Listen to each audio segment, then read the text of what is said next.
Monodachis!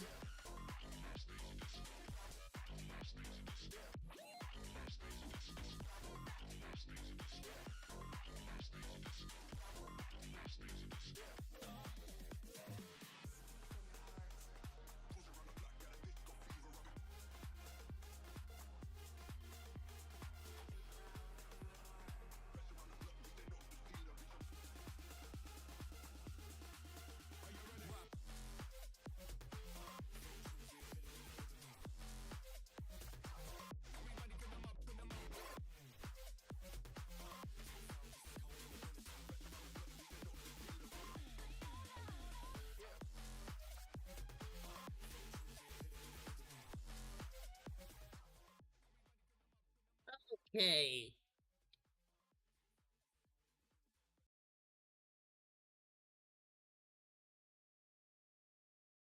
Welcome, Monodachis. A big old Ayoo! How's it going, OC? Welcome. Dissenting, welcome. Hope you're having yourself a wonderful day as well. Thank you for swinging by.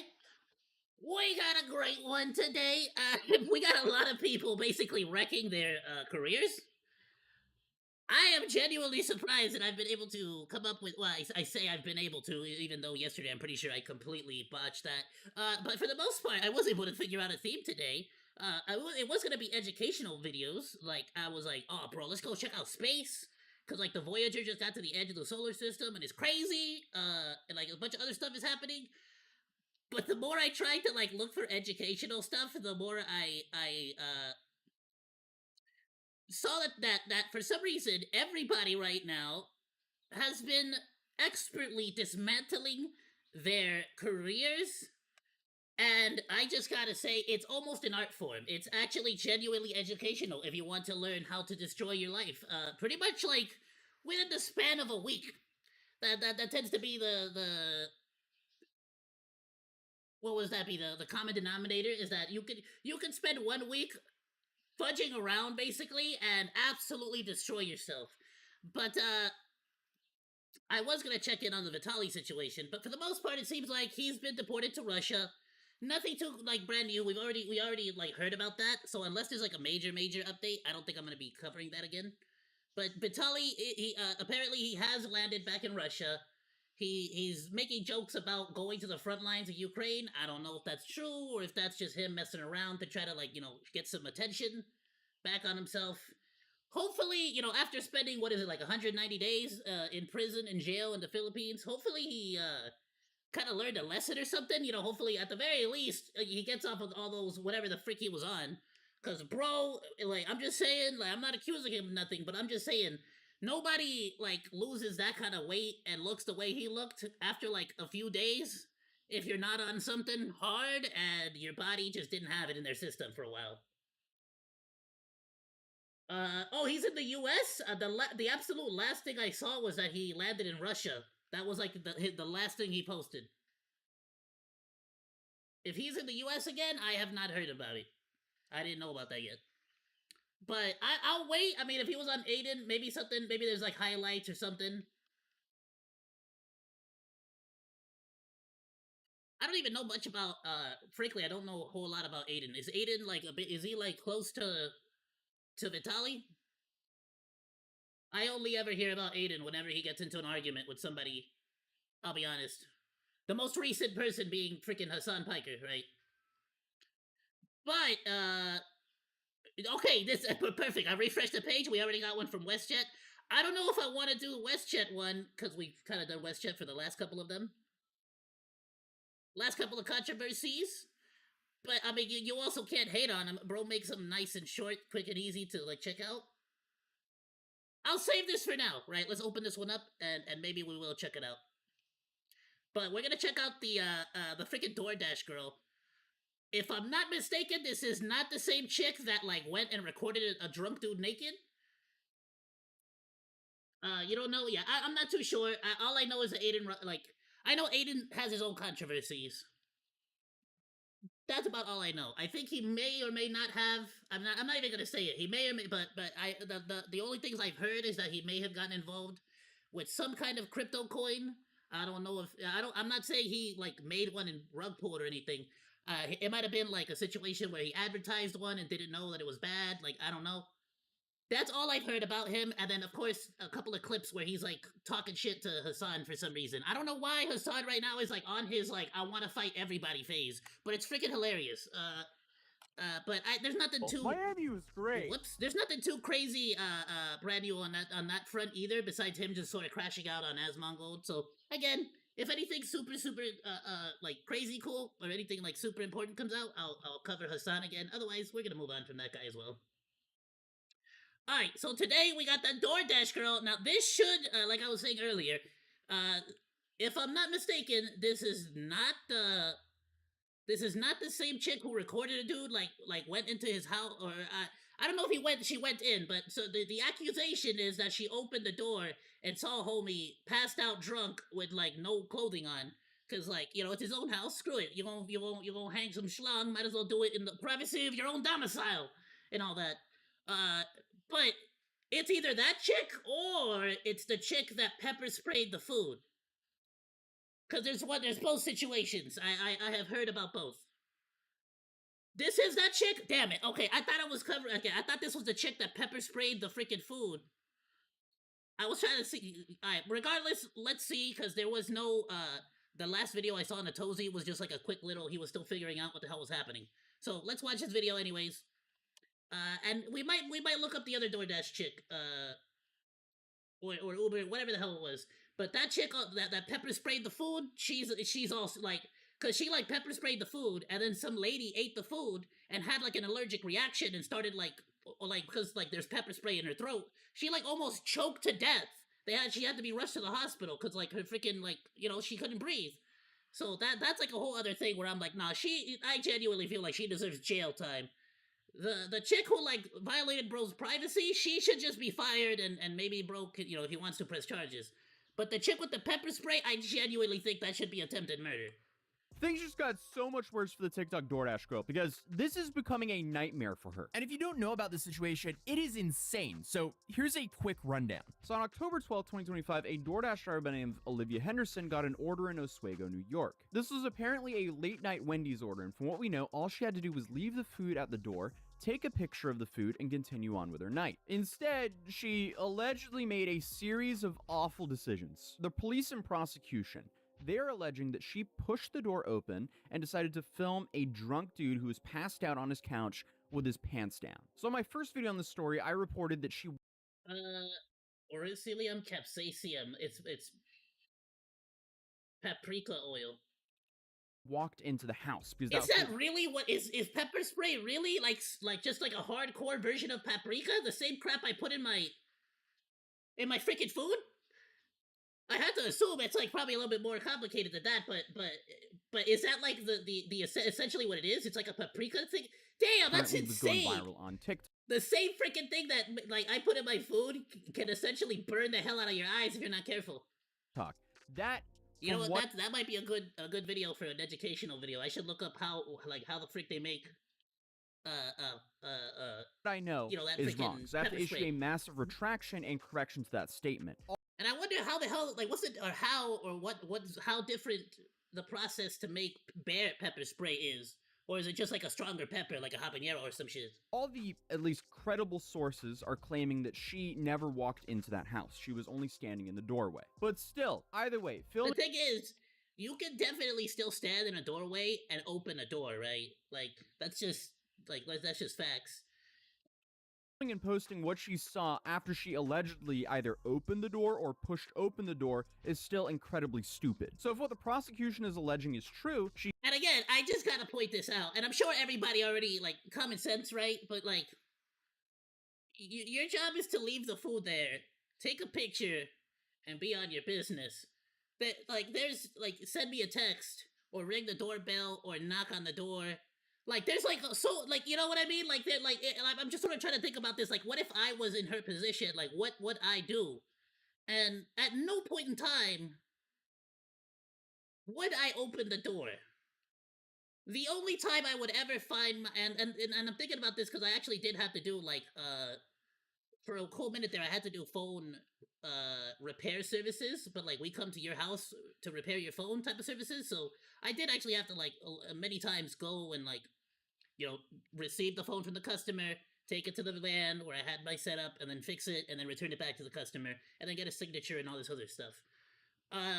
But like I'm just trying to think like what I feel like all common sense always pointed me towards like don't touch nothing, don't look at nothing, like even like a little bit of street smarts would tell you like listen, if you poke your head around and then you see somebody like tied up or like mafia style like getting whacked, I don't need to, I don't need that in my life. I don't want to get, I don't want to be in that. I don't want to be that guy in Snakes on a Plane where he like witnesses a murder, and so the mafia stuffs a bunch of snakes on the plane, and then he's like, oh no, all these motherfucking snakes on this motherfucking plane, and like I don't need that in my life. I don't think so. It's like just like drop the food, leave it there, take a picture, go about your business. Like you know what I mean? Like he's like if like let him worry about if the Wendy's is cold. That's not your problem anymore. He seemingly went onto TikTok and tried to destroy an innocent man's life for... Which is another thing, right? It's like, it'd be one thing for me to like, leave something... It'd be one thing for me to, like, leave the food there and knock or push the door open. It's a whole other thing to push the door open and be like, well, I definitely gotta take a picture of this guy schlong. Like, passing out within his own house with his pants down. Now, obviously, we're not going to show the original video. I can't even find the original video. All I can find is a screenshot. But even if I could find the original video, I wouldn't be showing that here on this channel for obvious reasons. Because there is a massive privacy issue there. But this is her follow-up video to the original video. So, on October 12th, 2025, the DoorDash customer requested that their order be left at their front door. When I arrived at their front door... And that right there is the beginning and end as far as I'm concerned, right? It literally said, leave the freaking food on the door. Anything you do beyond that point is pretty much on you, and it's like, like front door was wide open, their lights were on, they were sleeping on the couch within eyesight of the front door with their pants and underwear pulled down to their ankles, and they were indecently exposed to me. Okay, so she says the door was wide open, and the police and prosecutors say otherwise. And the reason they're saying this is because there's allegedly Ring doorbell footage of her either opening or pushing the door open. Now, the only problem is, to my knowledge, that footage has not been released to the public. I was actually hoping to see that footage today in court, but court had different plans for us today. Because I also reported this to the police, and the police are doing nothing. I was assaulted. I'm the victim. I lost my job. I'm the victim. I was working. It's like genuinely one of these things where it's like, again, all you had to do was leave the food at the front, take the picture, and walk away. You, at the very least, you position yourself at such an angle that there's somebody passed the fudge out on their couch with their underwear to their ankles, and you got such a good view that you decided to record it. You know what I mean? Like, it's just not believable. And then when someone unconscious has their schlong out in their own home, and you record them, you have the audacity to be like, I've been assaulted, which is like an insult to any woman that's ever genuinely been assaulted. What the hell do you mean you were assaulted? Girl, if you're able to pull your phone out and record the man, that's not assault. You know what I mean? Like, I just feel like when you say the word assault, I just feel like it's a run for your life situation. Like, I'm not gonna sit there and be like, I need to record this for TikTok, and post it up. Like, you know what I mean? I was literally working, and they deactivated me. This is related. They just punished me for posting about my assault while door dashing. They just fired me, and the police are doing nothing. Okay. You know what's interesting too is that let's say this was a world where she was right. If that's true and everything you say is true, you have every single right to go to the police, report it, and file whatever you have to do, right? I'm pretty sure you don't have the right to go post up somebody like that on TikTok. At that point, they have every right to fire you. You know, like that's completely. It's a private company. They can, especially if it's here in California. It's an at-will state, which what it means as an at-will state is that both the employer and the employee can quit or fire each other, basically. Not each other, right? The employee can't fire the boss, but the boss can effectively fire you for absolutely no reason whatsoever. They don't really necessarily have to have a good reason. In fact, it's actually better if they don't have a good reason, because then, at that point you file for unemployment, end of story. But if you give them a really bad reason, then you can be sued, of course, for, unfair firing. Or unjust firing. There's a term for it. But it's an at-will state. If whatever the hell food DoorDash, if they're like, yeah, you can't go, like, even if you were to proceed with some kind of legal thing, or like file for like the police or anything, that they can still pretty much fire you if you're posting up your customers on your social media. You know what I mean? Because it's, no matter what, that's a bad look for the company. Even if you're the one in the right, even if you're correct and it's like, oh, this man is terrible, okay, then you handle that in privacy. You handle that aside. If you start blasting the company as like, look what happened to me while I'm door dashing, you think DoorDash is gonna suddenly get a flood of women trying to also work in that field? No, it's gonna look terrible for the company. And so of course they had to fire you, because you're obviously a liability for them. So like that, and that has nothing to do with any of the actual like lawsuit or what's going on. So it's just one of those things where I have to make sure. I feel like it's worthy to discuss. Like reasons for why you could get fired. Like that's not necessarily, even though yeah, you could say it's definitely a punishment for her doing this. It's like, yeah, I guess you could say that, but you're sort of simplifying a little bit too much too. It's not as easy as DoorDash is like, how dare you report a law being broken? It's like, oh, it's not necessarily that either. Okay, so that's her side, and the prosecution is basically saying something Yeah, around the ma'am, lines it's DoorDash, not DoorCam. You know what? Fair. of this happening. Yeah, that's not a freaking. Oh, what's this? I have your DoorDash. Oh, this is like people making fun of it. Okay. Okay, so that's her side, and the prosecution is basically saying something around the lines of this happening. Sir, I have your DoorDash. Ew! I'm a victim! Now, obviously, that video exaggerates things for humor, and again, correction, she didn't go into the house from what we know. But this was her final response before the trial. Hi guys, it's the DoorDash girl. There have been a lot of people saying things like I entered the customer's home or I opened the customer's door, but I can assure you that I did not do either of those things, and I have obtained irrefutable proof that the door was already wide open when I arrived to the customer's house. But due to its importance, I cannot post that proof at this time. Okay, so we have two... Literally, yeah, both sides are saying they have undeniable proof. And the best part about this is, once the trial's over, I think it's gonna become public, and then everybody's gonna call out whoever it was on their bullshit, right? Sides saying two different things. The only thing everyone can agree on is that the homeowner was laying passed out inside of his own home with his pants down. Then she had her arraignment, which was actually televised, and she asked to ban cameras, but the judge reportedly responded, so now you don't want cameras involved. So I wouldn't say that was a strong... I mean, yeah, to be fair, right, like, it kinda... start for her, but that was her arraignment. This is how her first... I personally believe that every single, like, court proceeding should always be public. Like, I really think it should be live streamed. Hearing went. And as we found out... Because if you could just walk into the court and sit down at any of them, right, you should also be able to, like, live stream it. Was expected, and it doesn't seem Hell, like... put ads on it. I don't care. Let the state make some money off of it. Shit. She's just gonna get a slap on the wrist. Help us pay our taxes and shit. Fix some of the streets. We're heading to the TikTok DoorDash girls trial, which is tomorrow. So we're going to Syracuse, New York now. This is kind of weird because I think we reacted to Tozy doing some of this stuff like immediately after he did it. So like rewatching some bits, but like now in his normal Tozy video format is like kind of wild. I'm like deja vuing all over the place. Attend this trial because there's been so I'm like, I saw that live about this case that have been extremely unclear. So might as well go show up and get them clarified. Dude, this is the smallest airplane I've ever been on. That's a bit scary, bro. That's like a Jurassic Park plane, bro.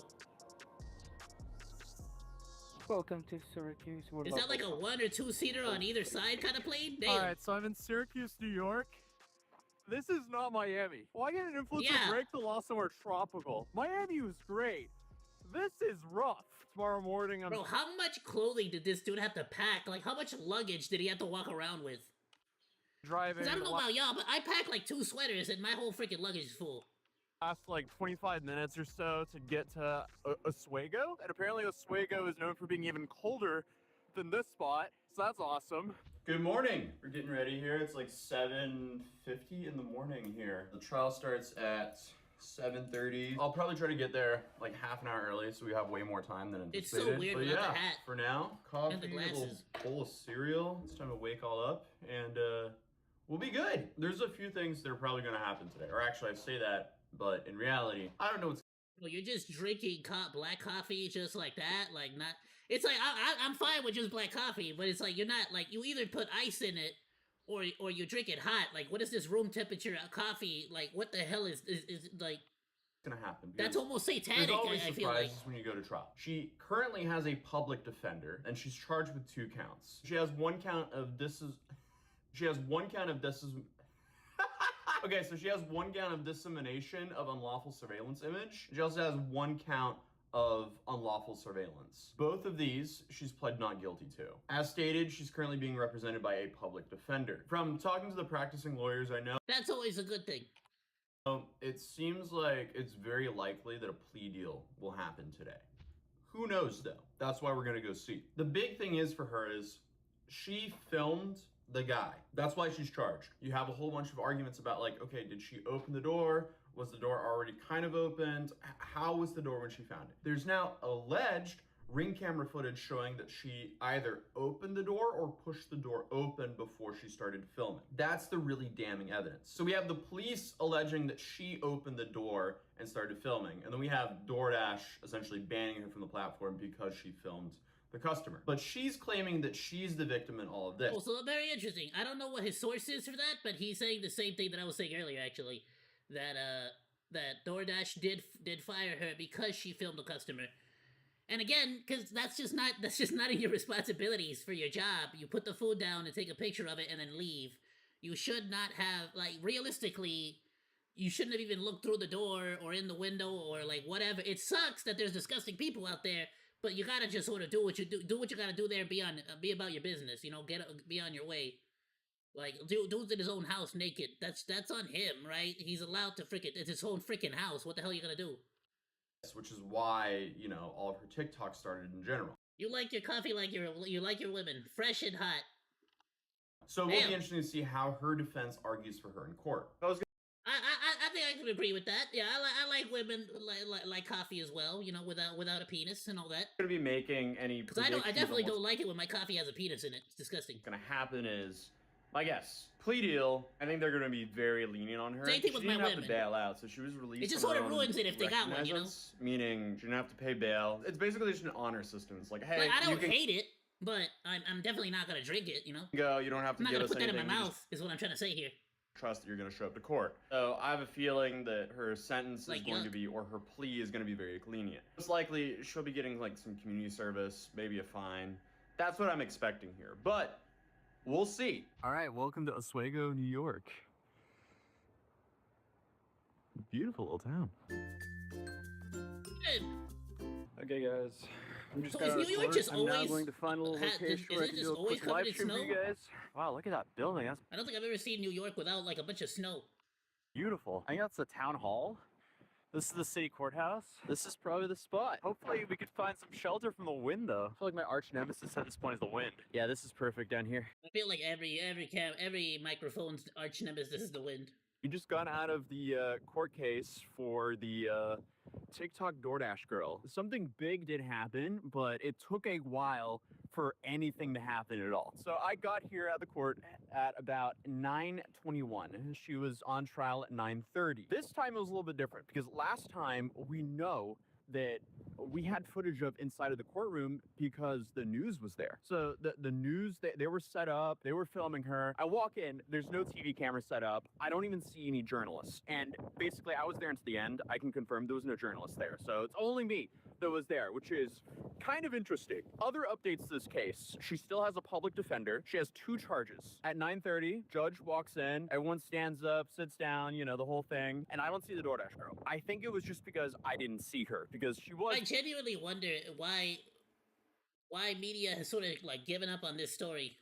sitting in there. And at that time, I was sitting in like kind of like in the back right of the courtroom. And this courtroom is set up in a not the best fashion because there's a column blocking the judge and the audio isn't really good. And it didn't seem like they had the microphone speakers on the back.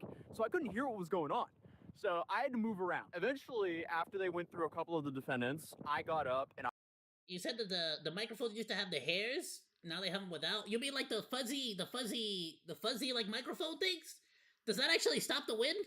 I moved. And that's when I could actually see the judge so I can at least read what his lips Yeah, I were remember saying it used to have a because lot the of audio was fuzz. still Now bad. they're And I all, think like, I sat down kind of sleek and, like, behind the same the little DoorDash girl styrofoamy at that shiz. point. And that's when I spotted her. Going through my notes real quick. One sec. Oh no. There it goes. All right. My hands are frozen. Why did I not bring gloves? As a Norwegian, I should have known better. So 10 o'clock rolls around, and I You can also just go inside somewhere. see who I think is the DoorDash girl's public defender. 10:25 rolls around. Nothing yet. Okay. So at this point, I've been here for a minute. 10:50 rolls around. Woman who looks like the DoorDash girl, who I think was, she gets up after talking to her public defender and leaves. And I'm like, uh-oh.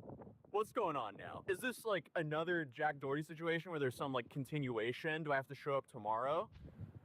I don't know. I wait around even further. Then we have probably like another 40 minutes of waiting. They go through the last people. The judge then is waiting for one of the defendants to show up. So we get through them and suddenly it's just me in court, in the courtroom. And I'm like, oh, well, I'm not going up on the stand. So that must mean it's over. I go out to the clerk, I talk to them, and I'm thinking, okay, there's a continuation that happened. Instead, I found out this was divested to county court. So originally, where we're at, this building right here, this is the city court. So city court, I mean, this is kind of like small fines, but hers was divested to county court. So as I said, originally she was in city court, but now county court, that's the main state court. So that means most likely she's facing way more serious charges. Or well, not way more serious charges. The charges are still the same, but most likely they could penalize her a lot harder. So according I mean, I feel like, yeah, for city court stuff, it's like so this was probably like a small claims court for like civil, or like anything that might be like civil liability, right? Like anything tiny.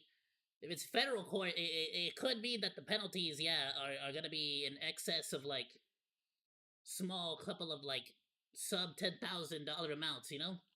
to the lawyer that I've been talking to, that's the prosecutor that moved it there, most likely because of all the public attention on the case and the public outcry. So that means that most likely she won't get a slap on the wrist. So currently, she is facing 8 years in prison. That's her max sentence because it's I can also imagine them wanting to set a higher precedent than just on like the city level. They probably want to set a higher precedent on like a more federal level, or at least a state level. a 4-year max sentence for Because each. this is genuinely like a pretty I don't want to say that it's a landmark case or a milestone case or anything like that, but absolutely this is a pretty unique situation that we can definitely see happening more in the future as food delivery becomes more popular, right?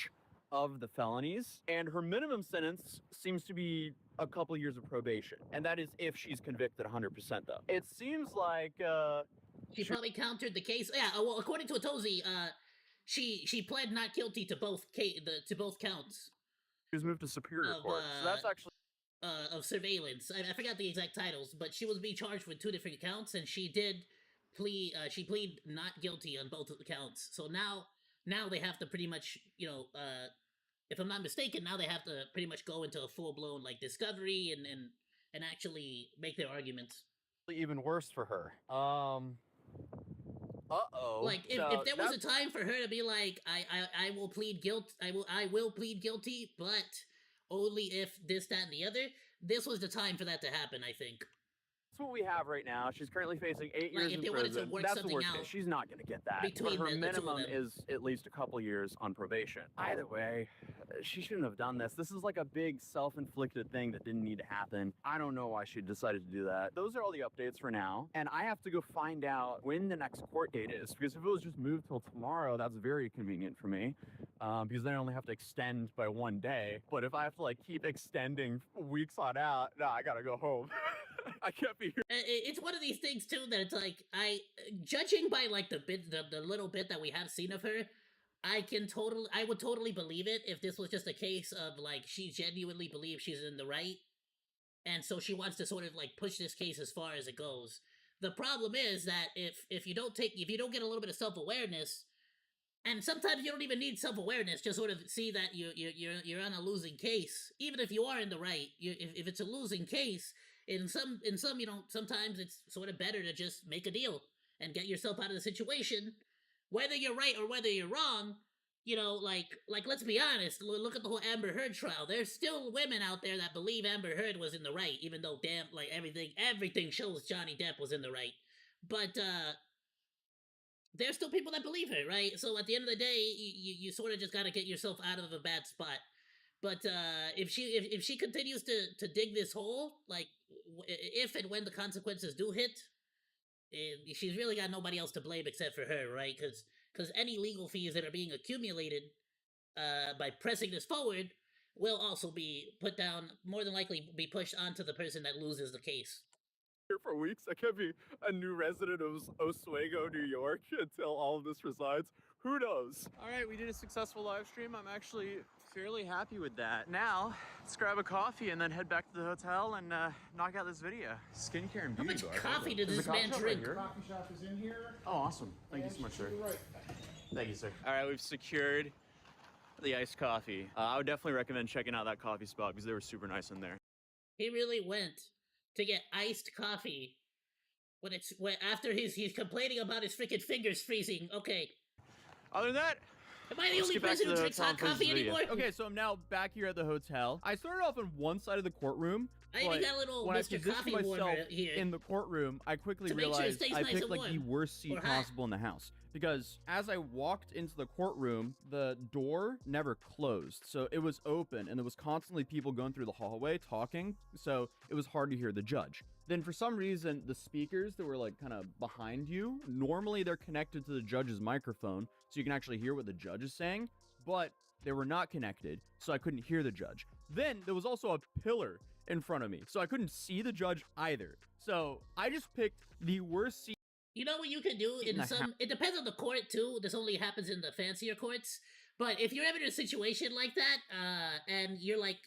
You happen to be able to speak two languages, you can ask for a translator, like, unit or something, and they'll give you, like, a little, like... It's like a little Bluetooth device with headphones, and they'll normally have, like, a translator on the side, or they might get a translator on the side to sort of, like, listen to the judge, and then recite it to you, but in the language that you asked for, right? So for me and my family, it would have been easy for us to ask for it in Spanish if it's, like, just really bad. And I'm here to report for you guys, and if I can't see nor... Where the hell our tax dollars go, I will never know. It's probably going to some fraud or some scam, but it's definitely not going to the speaker systems in the courtrooms, I'll tell you that much.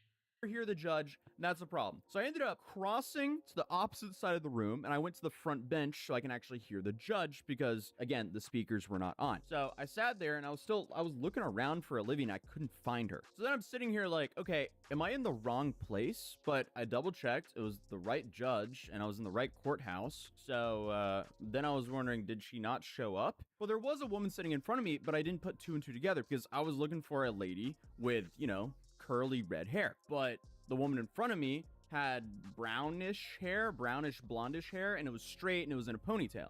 So that threw me off, but it wasn't until after she stood up and left that I was like, oh wait, that might have been Olivia. And after talking to the clerk, it probably was. But anyway, Bro, that would be a nightmare for me because I'm like, I think I'm on the spectrum, right? Somehow.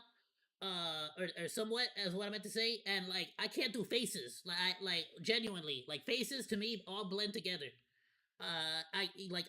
There's been a lot of times where I even like with cousins and like very close family members that I just do not recognize their faces, like, or them at all.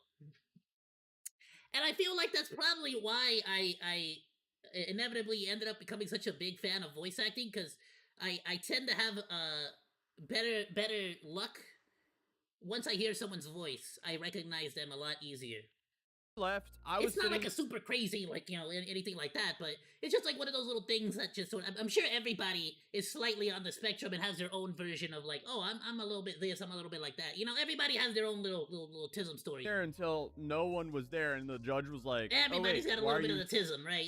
That's just my little bit. And I'm like, I'm just here spectating. And he was like, well, it's all over. And I'm like, okay, all right, I'll see myself out then. So I then went to the clerk and I talked to her and confirmed, no, this was the correct venue. This was the correct judge. And that was probably Olivia, and I found out all the new information about her case. But I guess, if Olivia's telling the truth, everyone owes her an apology. If she's lying, then it seems like she tried to ruin the life of an innocent man. For attention on TikTok, I guess? Now, should he have been passed out with his pants on his... The thing, okay, in both scenarios, I can see it, right? It's like, in one scenario, it's like, she felt violated, and so she wanted to have some I don't know, some like people sort of tell her, like, confirm her feelings of like, yeah, this is messed up. But I can also see the other side of it where it's like she absolutely did it for like victim points, basically, you know, like oh well, he's sort of naked in his own house. But I can sort of spin this and make it look like he did this on purpose, so I can see, you know, find him like this type of deal. So it could have been a little bit of both too, you know, at the end of the day. But all I can say is, if you're a DoorDash person, just leave the freaking food on the front porch, take the picture, and walk away. Like, you really don't gotta like investigate. Like, nobody's like, this is not Resident Evil. You don't got to hit press F to investigate, you know, hints and clues and details all around the house. Just leave the freaking food and go. Next order. Ankles? Probably not, but also, he was in his own house. But either way, Olivia claims that she has proof that the door was open from the start. And the... You said it has a name, it's not normal? Oh, damn it, don't tell me that. I assumed... I just assumed that it was a little bit of tism on my part. Don't tell me it's like got a freaking name and all this other stuff, then that's gonna... damn it. Listen, I don't need my doctors to put something else on my medical records. They have the opposite. So, they also have proof that she opened the door. So, as of right now, it's a he said, she said. We don't know the answers, because I didn't see any proof from either side today. Regardless, though, this is now a nightmare for Olivia, because this has now been moved to a higher court. But whatever the outcome of this trial is, I will be updating you guys. Let me know what you guys think in the comments down below. If you're new here, feel free to subscribe. Drop a like if you enjoyed this video, and if you want me to travel for more trials in the future. But other than that, I'll see you guys in the next video. Peace. Absolutely phenomenal video. Please go drop a tozy, a like, a sub, all that good stuff. Again, sorry if this is a rehash, because we did already, like, check up on this case, but it wasn't the official Atozy video. It was just, like, you know, his little, like, vlog. So a lot of this was already, like, you know, we sort of, like, rehashed it, but it's interesting to see. We did get some new information, though. She absolutely did plead not guilty to both cases. So actually, it makes a little bit more sense now why they probably did push it to a higher court at that point. If she's gonna like plead not guilty to both cases, then yeah, this could very easily set a precedent for like to make things simple for courts and judges in the future. Makes sense to me. I'm gonna go ahead and link this on Discord. Please be sure to go drop a like, go drop a sub, all that good stuff. Moto.cheese, and make sure to leave a comment so the algorithm knows that you like Atozy's stuff.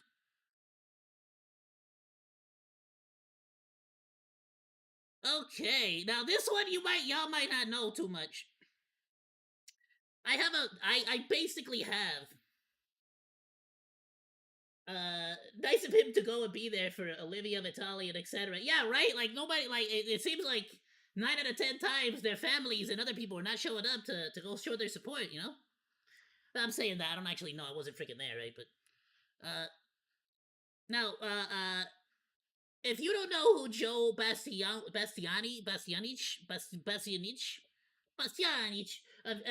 this guy is like, I've seen him on MasterChef. He's like basically the Simon Cowell of MasterChef, which Simon Cowell is like the douchey guy on America's Got Talent, or Americans Can Sing, or like so whatever. Which you know which I'm talking about.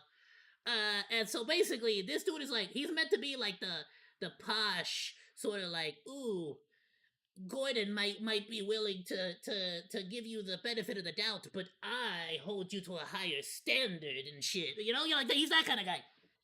And I'm gonna be honest with you, I fully thought, and to this day still think, that it's all an act, and that like he has restaurants, but like you kind of need to have the good cop, the bad. You know, the good cop was always the chubby guy, the chubby Mexican dude, and then like the bad cop would be Joe.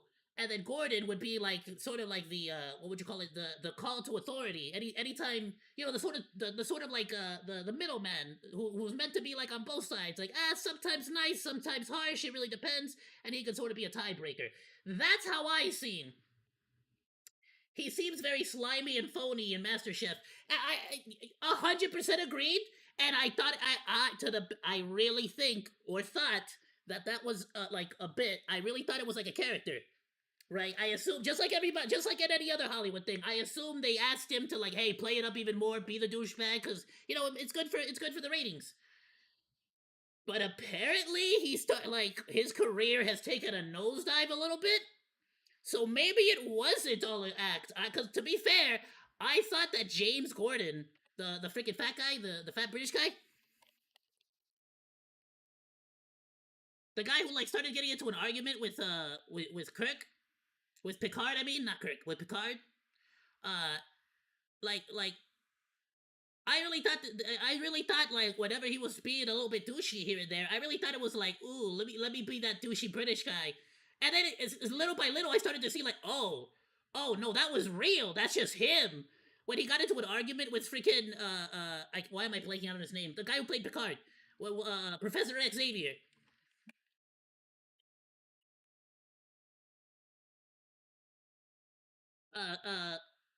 I really thought that was like a bit for the freaking the movie awards or whatever the hell it was. But then it turns out later that you know it's because it's a freaking brave. Go to Google, you stupid.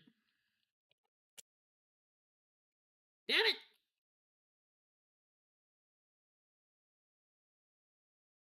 I can't. Sir Patrick Stewart. There we go. I don't know why I blanked out on his name. I really thought this was a bit. For like the first for the first day or two, I thought it was a bit, and then it turns out later that it wasn't a bit. It was like full on like just Patrick Stewart didn't like the guy, and for like good reason. There was like a bad history between them. And little, you know, so sort of similar vibe with me with Joe. Yeah, I like, and even Ellen, right, to a certain degree, I was like, oh, maybe that's like meant to be as like a thing. Nope, just little by little, people start to find out. Oh, it wasn't a joke. Like damn, like just people, you know, like I don't know. But point being, I want to see what happened to Joe, because Joe, I really thought was just all an act, and I kind of hope it still is. But let's see. Joe Bastianich had it all. Hit TV shows, award-winning restaurants, and a reputation as the guy who knew food, wine, and business better than anyone. Well, he was well known for the wine. I personally knew him for the wine and shiz, and like the more like eccentric desserts and shit. But like as far as the restaurants, I genuinely never even really heard of most of his popular ones. Had it all. Hit TV shows, award-winning restaurants, and a reputation as the guy who knew food, wine, and business better than anyone. But fast forward to today, with a career full of investigations, controversies, and shutdowns. Investigations? Like this is the end of Joe's career. Joe was born and raised in bro, this got juicier immediately. New York City. His mother, Lydia Bastianich, is a restaurateur and TV host. Oh, they used to dress him up like Donald Duck. What the hell? Who ran her own PBS show, Lydia's Kitchen, for 25 years. Even though his mother was well known for her Italian. Oh, so his mom was like a freaking famous TV chef too? Damn. Cooking and had a successful career in reality TV, Joe took a different path. Bro, don't tell me he was a Nepo baby. After graduating from college, he began working as a bond trader on Wall Street, starting a career in finance. He stayed in that job for a year before leaving to persuade his parents to support his new business idea. In 1983, with the help of his mother, he opened his first restaurant, Becco. Okay, I see. So he sort of like went and learned the business end of things, and then like his mom already knew the restaurant business. So that's a pretty cool union there. I see that. That's pretty dope. Marked the beginning of his career as a restaurateur. However, his career hit a major turning point in 1988 when he teamed up with Mario Batali, the celebrity chef and host of the TV show Molto Mario, which ran from 1986 to 2004 to open Babbo Ristorante y Enoteca. Over the next several years, from 1999 to 2005, The pair expanded their partnership and launched 7 more restaurants together. The highlight of Joe and Mario's partnership came with the opening of Del Posto in 2005. The restaurant quickly became one of New York's most prestigious dining spots, and on September 28, 2010, the New York Times awarded it a rare 4-star rating, the highest honor possible, making it one of just 7 restaurants to win such a distinction at the time. That same year, Joe joined Fox's MasterChef as a judge, working alongside Gordon Ramsay and Graham Elliott as the 3rd member of the panel. On MasterChef, Joe quickly earned a reputation for being cold and intimidating. Unlike Gordon Ramsay, he rarely offered compliments, often scaring contestants with his blunt critiques and even leaving Ramsay surprised at times. This is the problem with this whole round. It's boring. It's not the spirit of what we came here to do. However, Joe's style of being extra cruel to contestants was not a family trait. Again, I genuinely always felt like this was meant to be like I really thought it was like meant to be like, oh, the dish is delicious, but because they didn't like plate it up fancy and plate it up, you know, so I always thought it was meant to be like he's gonna be the douche, Elliot Graham was gonna be nice all the time, and then Gordon was gonna split the difference. You know, I sort of like. That's kind of why I always thought, like, whenever people took it too much to heart, I'm like, but that's, like, the character, that's the whole point, you know? Like, don't take him so seriously. When his mother appeared on MasterChef during the 4th season, she offered constructive feedback to a contestant who had made a mistake with his dish. Oh, I love that. I remember that was, like, a whole talking point for the longest time when this episode came out. Everybody was just like, man, his mom showed up just to show him, like, shut up, you don't know shit about food business, man. I know food. That was hilarious. Yeah, what I got here is a mouthful of peppers. Get a good connection to the basics. Don't just fly off on a whim, okay? When it was Joe's turn to critique the same contestant, he didn't even mention the dish. Instead, he called out his mother for being too nice, then went straight after the contestant's attitude. I don't understand. She's been nice to you, but the whole thing with you is you have this very cavalier attitude. Don't know what you're cooking, what dish you're making with 10 minutes left. And when the contestant fired back at him, Joe didn't like that one bit. I mean, I'm gonna taste this. You want 15 of the same dishes up here? He skipped tasting the dish entirely and unleashed... Yeah, but that was always what made the show. When somebody grew some backbone and talked back, that was hilarious. ...on the contestant, ranting about everything but the food and threatening to boot him from the competition.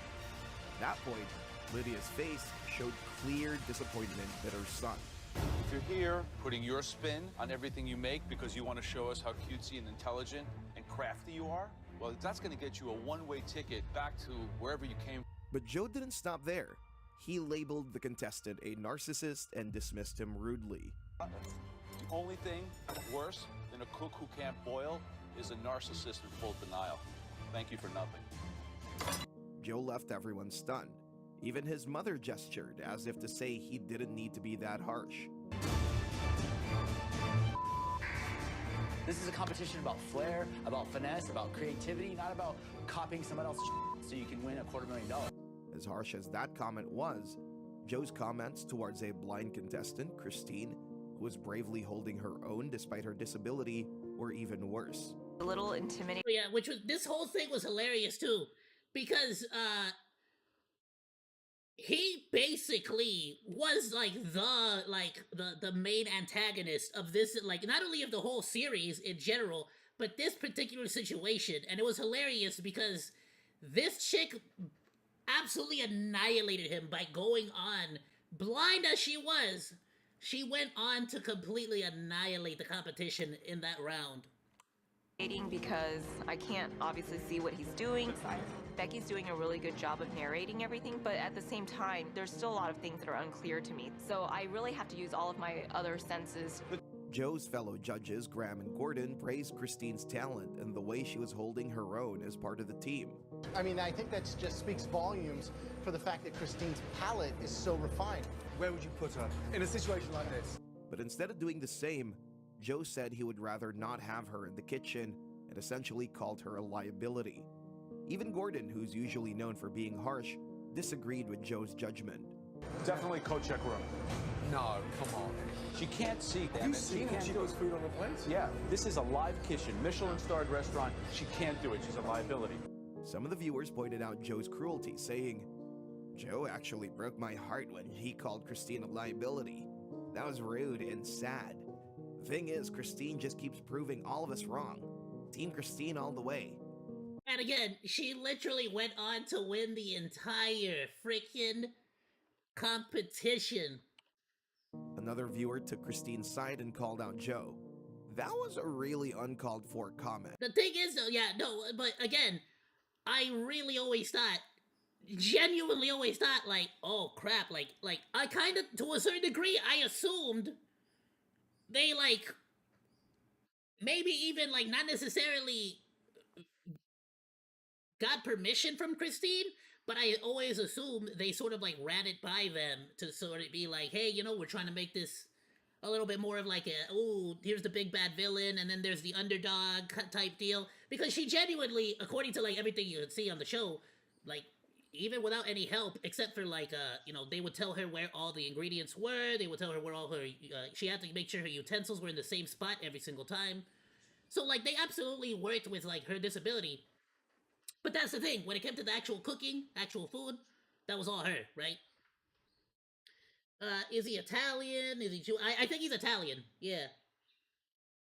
By Joe saying to stick I don't know Christine in much the else coach besides room that. and Or she's either a that or he really likes Italian culture, because he definitely tries to, like, name everything after some Italian word. liability. If she was such a liability, then they wouldn't have been allowed to have a visually impaired contestant or even a physically disabled contestant. Despite Joe's harsh demeanor towards contestants, MasterChef remained very successful. During his time on the show, he also became a judge on MasterChef Junior, a spin-off featuring young contestants between the ages of 8 and 13. So, today, I'm going to show you how it's done. I never watched this, but I genuinely thought, like, how the fudge are you gonna have Joe on there? I really assumed they were just gonna tell him, like either not have him or tell him to shut up. MasterChef posted impressive numbers for a summer reality show. When it debuted in 2010, the first season premiered to about 5.75 million viewers, and the series held an overall IMDb rating of 7.2. The show continued to grow in popularity, and by the fourth season, each episode was attracting around 6 million viewers. And Joe Bastianich had achieved something remarkable. He wasn't just a successful restaurateur, he had also become a household name for millions of Americans. Bro, freaking, I will say this. Hell's Kitchen, over there in Las Vegas, not only is the wait so freaking incredibly long, it's expensive as hell. It's actually better for you to just go to the freaking, I think it's Caesar's Palace, and just go into Gordon Ramsay's actual restaurant. I think he has an actual genuine restaurant in Caesar's Palace. The plates there don't go beyond $30 for, like, a really fancy plate. You go to Hell's Kitchen, bro, you're gonna be spending $60, like, bare minimum. It's freaking wild. Watching MasterChef. But just as the And yeah, I know, $30 is still expensive as hell. To me, that's expensive. You kidding me? If I spend more than $10 on a plate, that's already too expensive. But if you're going out on a date, if you're going out with, like, your friend, like, your homies, so you're only worrying about paying for one plate, like yourself, then, you know, you good. show's popularity seemed to peak, Joe shocked viewers by announcing in November 2014 that he was leaving both MasterChef and MasterChef Junior.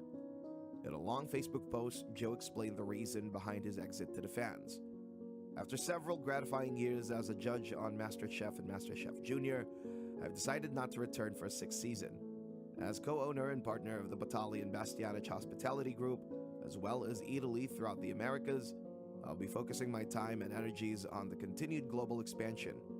It has been a pleasure working with Fox and alongside Gordon and Graham on 5 seasons of MasterChef and 3 seasons of MasterChef Junior, and I look forward to continuing my current collaborations with Shine America.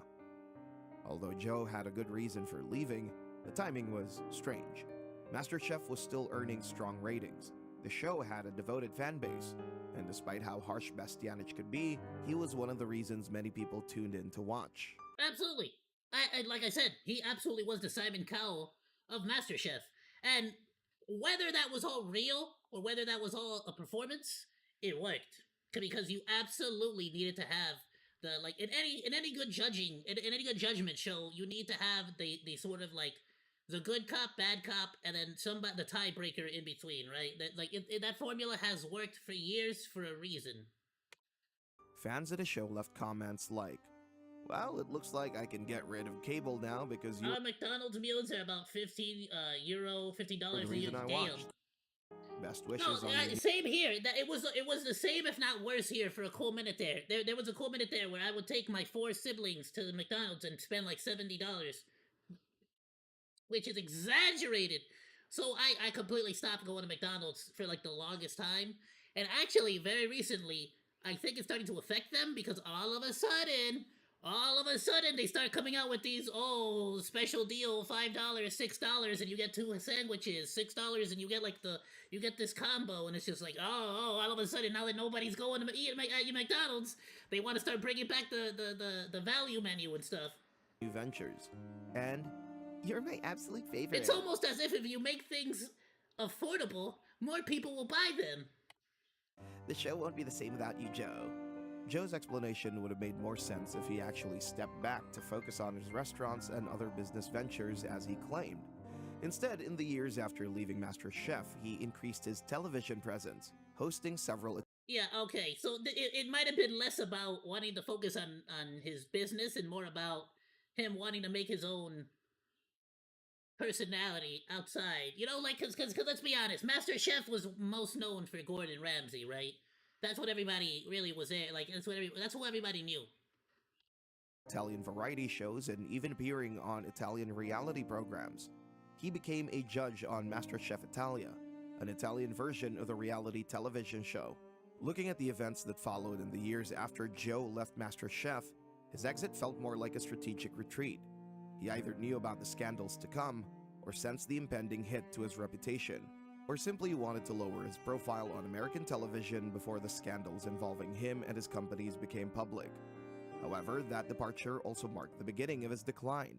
Mario did not deny these allegations. In fact, he confirmed them and released a statement saying, "I apologize to the people I've mistreated and hurt. Although the identities of most of the individuals mentioned in these stories have not been revealed to me, much of the behavior described does, in fact, match up with the ways I've acted. That behavior was wrong, and there are no excuses. I take full responsibility, and I'm deeply sorry for any pain, humiliation, or discomfort I have caused to my peers, employees, customers, friends, and family." Joe Bastianich. I mean, frankly, not a bad apology, all things considered. Of course, you know, your actual actions after the fact are what's really going to solidify if that's genuine or not.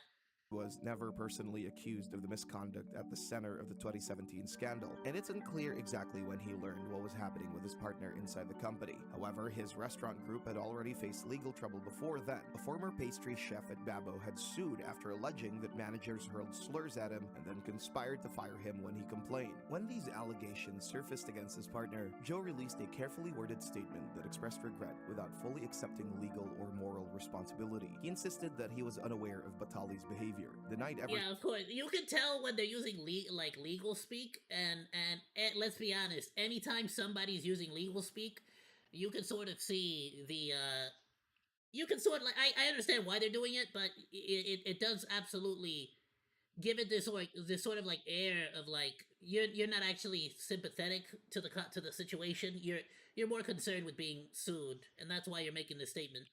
Seeing him grope an employee, but admitted that he had heard Batali make inappropriate comments to staff. Part of his statement admits this guilt, saying, "I'm sorry that I didn't devote enough attention to the business, didn't do enough to protect my employees, and delegated too much of the day-to-day to others. I'm now refocusing my energies here where they belong, and have already taken specific steps to do so." Just 1 month after the Mario Batali bombshell, Joe Bastianich faced his own controversy. In January 2018, an episode of MasterChef Italia aired, featuring a segment where Bastianich visited a nail salon in Milan's Chinatown. Although the exchange was in Italian, translations of the subtitles showed that he had made highly offensive remarks, starting by asking the women whether they had Italian or Chinese boyfriends. Allora, hai trovato un fidanzato italiano o fidanzato cinese?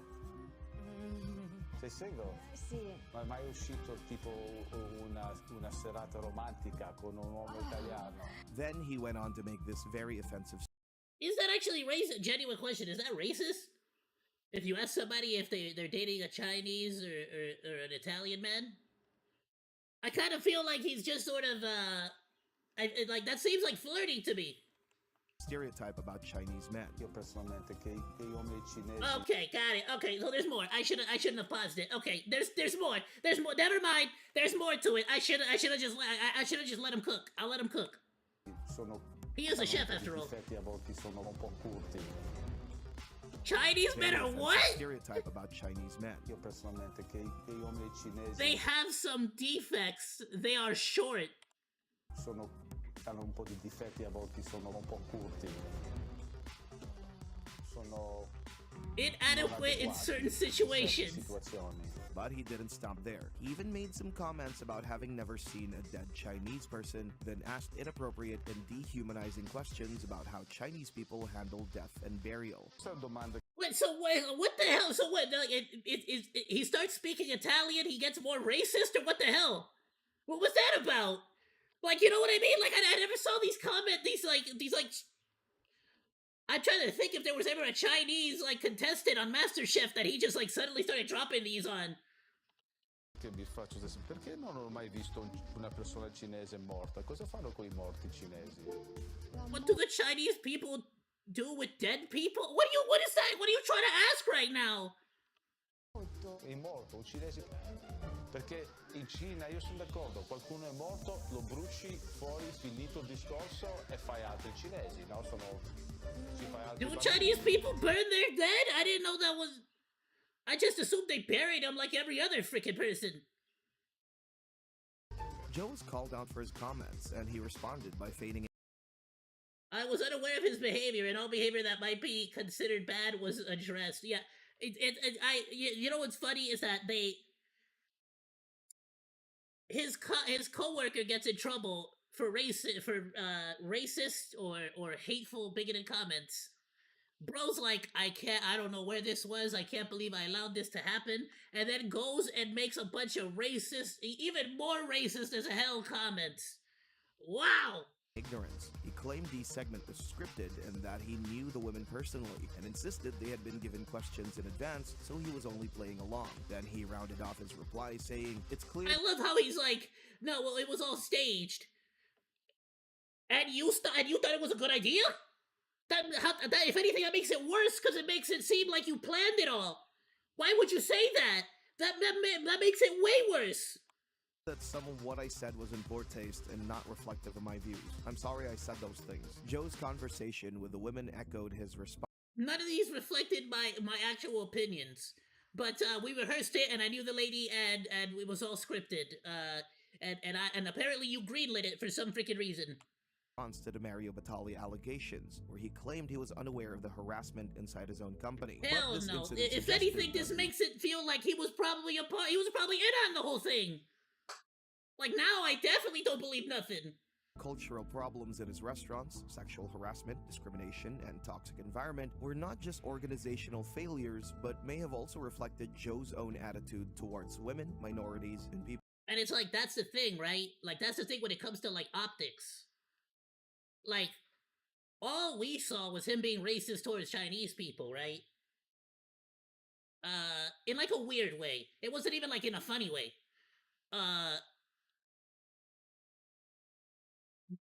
So maybe cultural problems, but nobody was specifically accusing him of, harassment or anything like that.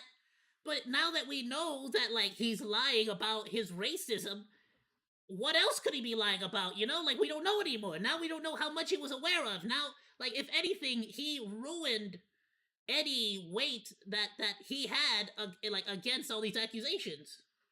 He saw as outsiders. Joe's public image had taken a serious hit, and by 2019, he tried to reinvent himself by shifting from reality television to music. In May 2019, Did he really? Announced that he was retiring from MasterChef Italia to focus on his passion for music. And later that year, he released his first album titled AKA Joe. And by November 2019, he took to Instagram to announce that he was scheduled to be part of a musical concert tour around Italy. But the album failed to generate any real critical acclaim. And just like his exit from MasterChef America, where he said he wanted to focus on his businesses, this shift into music felt less like a bold new chapter and more like a retreat. It suggested a man. Yeah, it's like he keeps saying that he's gonna leave this, like, at the entertainment field to go focus on business, but then he gets canceled for freaking being racist and all this other shiz.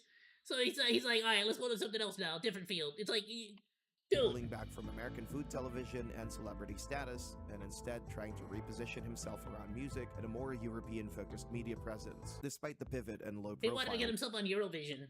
the allegations against Joe and Mario did not disappear, and on July 22nd, 2021, they agreed to a $600,000 settlement with the New York Attorney General's office to resolve findings of sexual harassment and discrimination at several of their New York restaurants. The celebrity chef and Bastianich will have to pay a $600,000 settlement to at least 20 former employees. In response to Okay, wait, was it that much? I mean, would they have to divide that, or is that quantity per employee?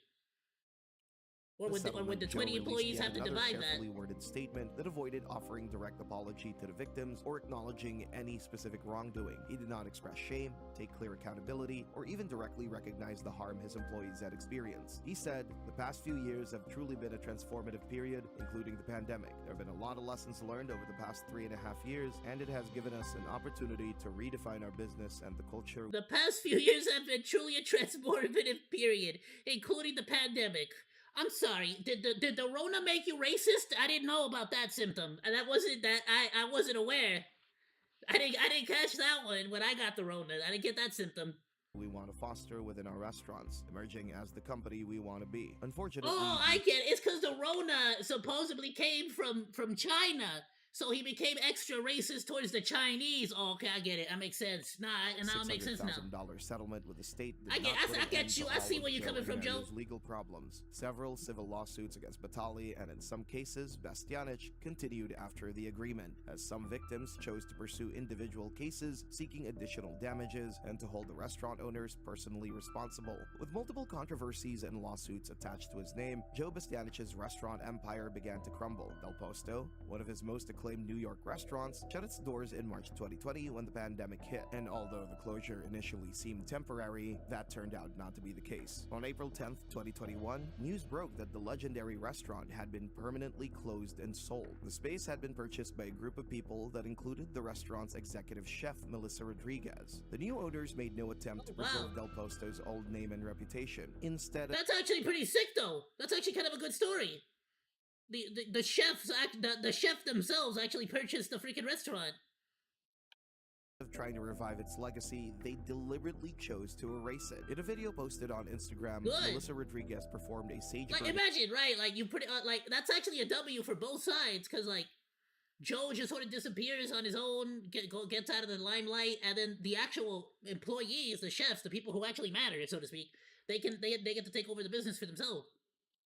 Ceremony to symbolically cleanse the dining room of its past, a literal attempt to purify the space. And it's like the food would still be equally as good. They could absolutely make it work, like in New York, as long as they keep the same quality, and then just name it something else entirely different. Trauma and scandal associated with Bastianich's tenure. The damage wasn't limited to Del Posto. It spread beyond New York to Joe's high-profile restaurants in Las Vegas at the Venetian and the Palazzo, B&B Ristorante, Autoinoteca e Pizzeria, and Carnavino Italian Steakhouse had all been permanently closed on July 27, 2018 as a result of the scandal and the company's inability to operate under the Batali Bastianich name. Joe managed to hold on to Becco, the restaurant he opened with his mother in 1983, but he lost direct control over many of his flagship venues and his once sprawling empire. Yeah, I have to imagine if he, Becco is probably gonna be the last thing his mother allows him to shut down, basically. Slipped into survival mode. In January 2025, Joe faced the final humiliation when Stephen Starr, one of America's most successful contemporary restaurateurs, acquired Babbo and Lupa from the Bastianich family. From around 2021, he largely stayed off the spotlight, only beginning to mount a real comeback in 2024. Damn, he took the name and everything then! As he re-emerged more prominently in Italian media, and by 2025, Bastianich had returned to television as the host of a new Italian food travel competition series called Foodish, which airs on TV8 and focuses on finding the best local versions of classic dishes. Joe's role on Foodish... Listen, as long as it's not a classic Chinese dish, I think he'll do fine, right? Let's just stay away from the Chinese for a while, Joe. Shows that his career is not completely over, but it also highlights how far he has fallen compared to his peak on MasterChef, one of the world's biggest cooking franchises. absolutely wild. I cannot believe the absolute roller coaster that is Joe's life. Wow. Like, bro, you really could have just stayed on Master Chef and been happy, bro. Like, why? Why? You know what I mean? I always wonder, why is it that there's always, like, these people that make it to such heights? And it's like, bro, this is wild. Like, dude, like, you got it all, man. You, like, you, damn. Like, you know, like, you got, like, what else do you want? And then they just go and they just gotta keep freaking messing it all up for themselves. And when it's like, you could have just kept doing the same thing you were doing and, like, milk that for as long as you could. And then done. You're just Joe. You're just the famous Joe from Master Chef. You got a lot of restaurants. Like, what else do you want? You don't need to be known for anything else. But Bro's like, nah, I want to go be a music guy. I wanna go be my own Master Chef. Like, I want a TV show by myself, not with Gordon Ramsay. It's like, why, bro? Why? Just freaking, like, just take it, like, you know, just be happy with what you got. I don't know what else to say on that, but you know, similar story to a lot of other very famous people that pretty much, like, reach the top and then freaking fall down.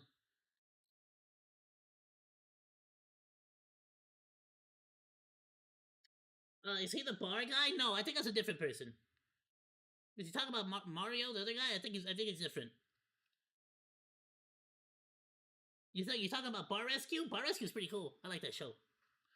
Though I don't even want to look into it because then it's gonna turn out to be that dude got canceled for some other reason, and yeah. You know, I don't want to end up. I don't want to end up being like finding out that he got freaking canceled for something else too. Let me grab a beverage real quick, and we will go. We'll move on to the next video.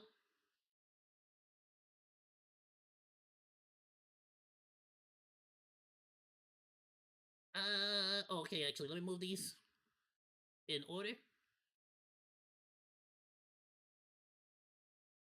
Yeah, so what I might do is we're gonna do this Lakari situation. We're gonna do probably this one by Talking Thrones, because I actually am a fan of Game of Thrones and I kind of want to see what he says.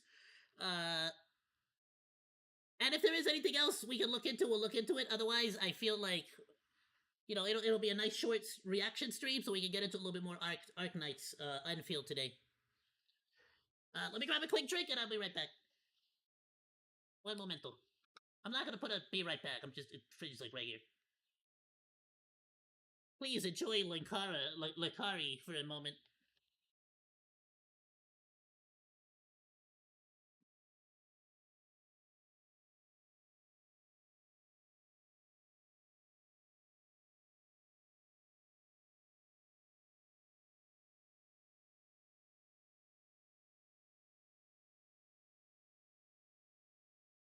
Imagine you just tune in, this is all you see. Just Lakari with a freaking Chiquita banana body pillow. Welcome to the stream. It is I, Chiquita Banana.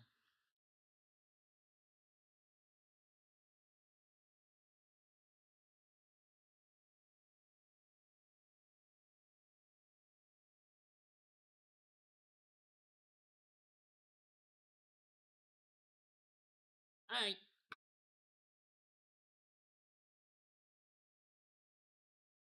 Guess who's back? Back again. Monkey's back. Tell your friends. Alrighty. Lakari, I actually genuinely didn't know jack squat about this person.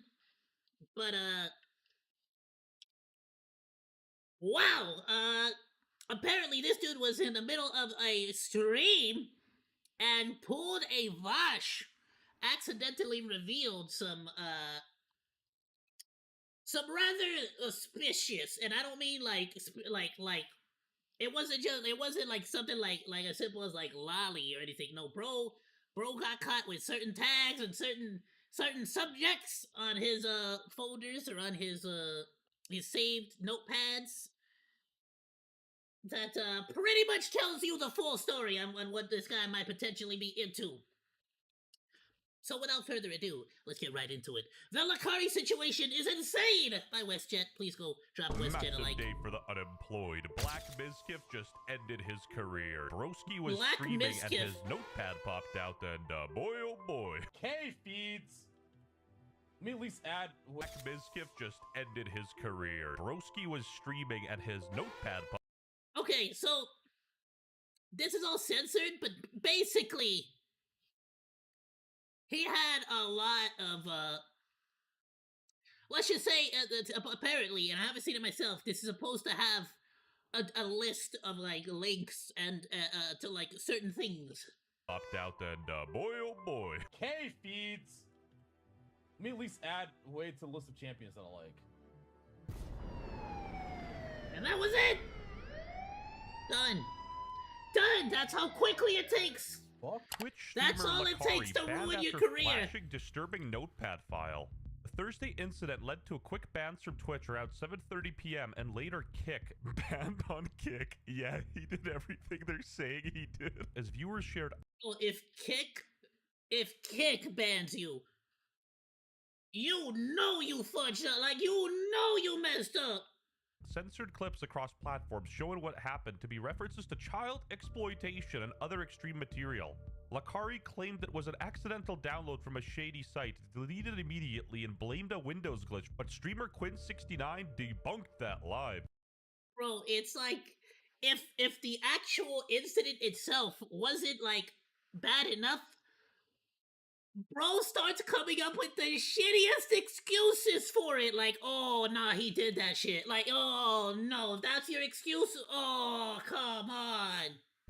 Asmongold advised using a separate PC for such content. Asmon messaged me and said, bro, you need a separate PC for that stuff. Oh my god. Info had just come out, and the clip I saw had the names and everything censored. Obviously, I wouldn't have said this if I knew what the content was. You know... I didn't know this. Apparently, yeah, this dude was an actual friend of Asmongold and a few other people from OTK. The only thing I've seen from Asmongold officially was him being like, it frigid sucks. Like, it sucks that this is happening. But like, you know, like, yeah, if the guy should be investigated and shiz, like, it is what it is. He downloaded a notepad with links for Kitty Prawn. Didn't you know that Windows 11 does that now? It's a really bad virus that just gives you child prawn recommendations, you know, like, that sounds like a high IQ defense. Yeah, listen, giving him the benefit of the doubt. We might be playing 3D checkers. He's playing 16D checkers, okay? He doesn't even know where the board is, how advanced he is. He jumped the gun. This guy was his friend, and, you know, he wanted to be noble and defend him, but some things are, unfortunately, indefensible. Bro, this ain't a live stream fail. This is a live stream felony. His ex, distanced herself after past checks found no issues, and Lakari went offline, insisting he did nothing wrong. Amid sponsor losses and calls for police reports, Lakari was banned from Twitch and Kick for opening a notepad that links to and jack off all trades, master of none.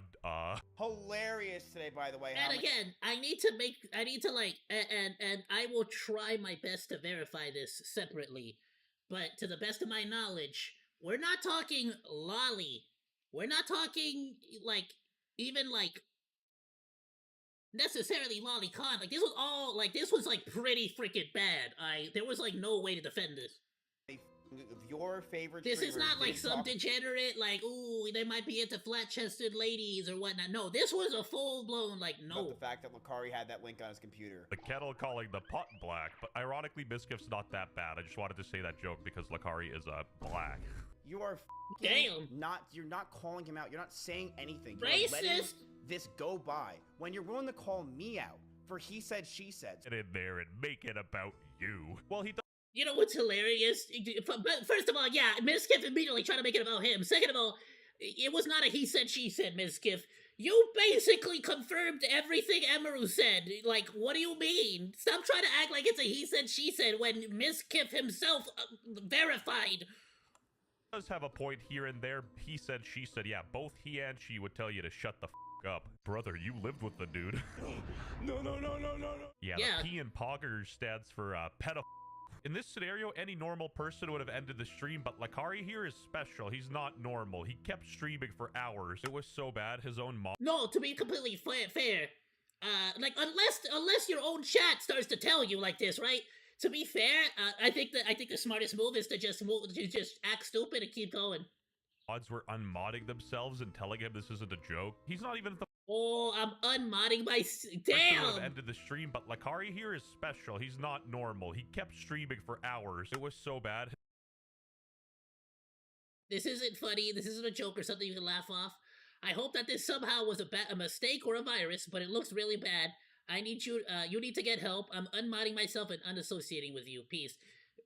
Absolutely the correct response and the correct way to go about this.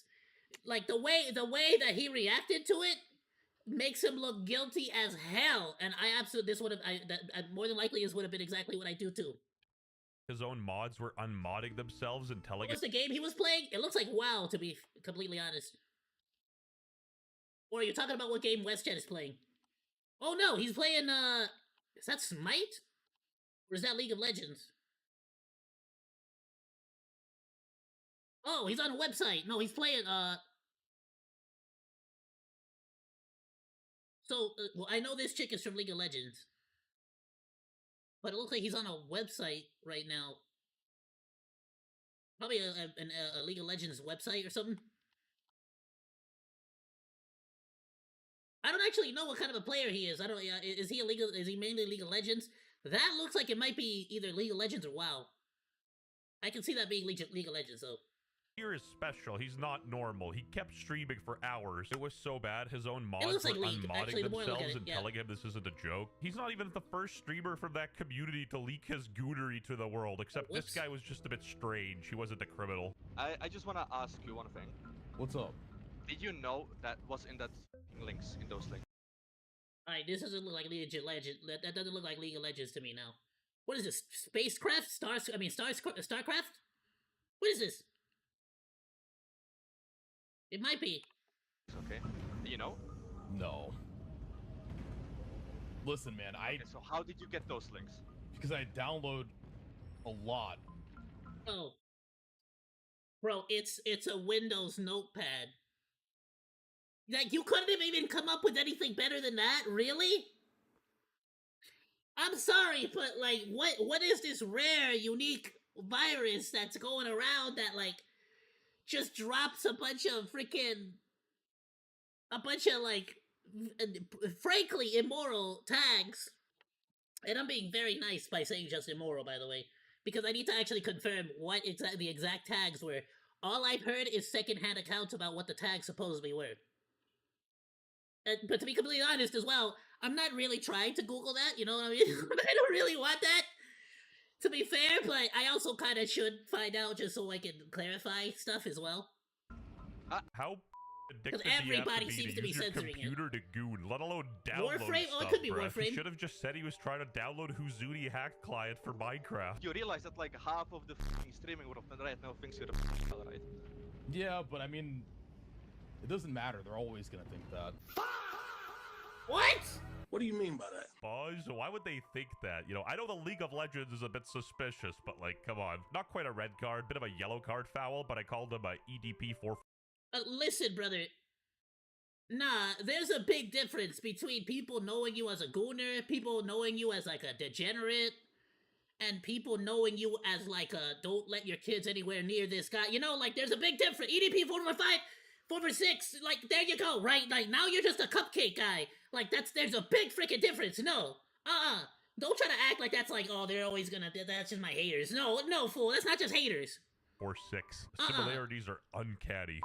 Anyway, XQC started calling out... Like, if you were an OnlyFans model, and so they were like, you know everyone thinks you're a hoe, right? It's like, yeah, but they're always gonna think that no matter what. It's like, well, yeah, but, you know, I can see your point, you know, like, even if you weren't an OnlyFans model, maybe you dress a certain way, or you are a certain, so maybe people will always judge you. But, like, not on this. It doesn't work here. That's not a good, like, no. Asmongold for not covering this. I don't want to get involved in it. I don't want to make, and I'm gonna be real, guys. I've already got one defamation lawsuit in the chamber. I don't need to be double barreling this shit, okay? I don't need to be To be fair, OzDaMonke, in the past has always said that whenever it comes to people that he personally knows, if there is a controversy, he will typically skip it or not talk on it because, you're basically asking him to go on screen and just talk shit about somebody who he thought was his friend for the longest time, and now is finding out is actually like a really disgusting pervy guy, and the thing is, OzDaMonke has already come out.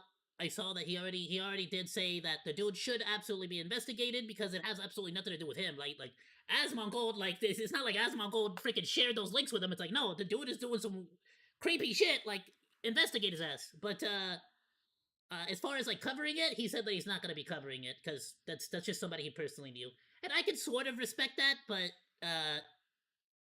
I don't know. The whole defamation thing makes it seem like him saying that as an excuse. Yeah, I can sort of see that, but frankly, I know for a fact that OzDaMonke has said in the past that he just will not cover drama or like something bad happening if it's like somebody he knows personally, because he's gonna be too biased. Dual wieldedness. So I don't want to talk about whether something is what happened. Check. I don't really have a social read on this. I can really normally like read people. Yeah, I think he's fully lost it. I did not understand a single word he said. Really bad. You cannot run away. It's just bad. You can say, yeah, this is full.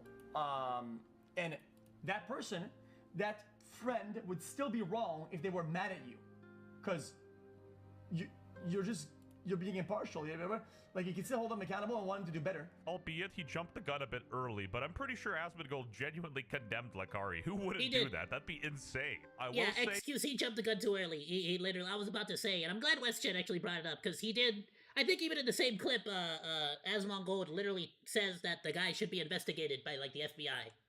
What the is OzDaMonke talking about? Why would this guy sue him for defamation if he's just covering the literal facts? 500 JBT videos. I think it's because just like us right now, OzDaMonke and the majority of people have only seen this image, this like censored image. So what actually is all on there has actually been pretty well hidden, for the most part. Which stands for jail. Anyway, while streaming, he started free. Okay, yeah. Talking about, why would this guy sue him for defamation if he's just covering the literal facts? 500 JBT videos, which stands for jail. Jailbait? Bro has 500 jailbait videos. Do you understand what jailbait means, ladies and gentlemen? That means that the person looks so much like a minor